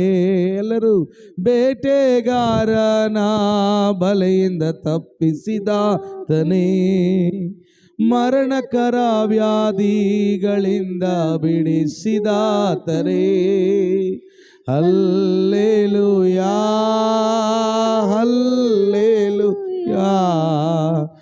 ಆರಾಧನೆ ಕರ್ತನಿಗೆ. ಎಲ್ಲರೂ ಸೇರಿ ಹಲ್ಲೆಲೂಯಾ,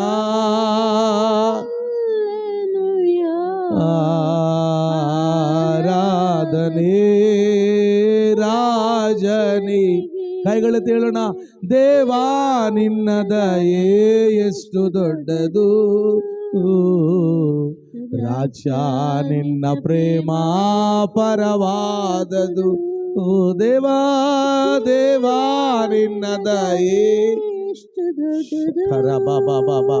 ರಾಜ, ರಾಜ ನಿನ್ನ ಪ್ರೇಮ ಪರವಾದದು.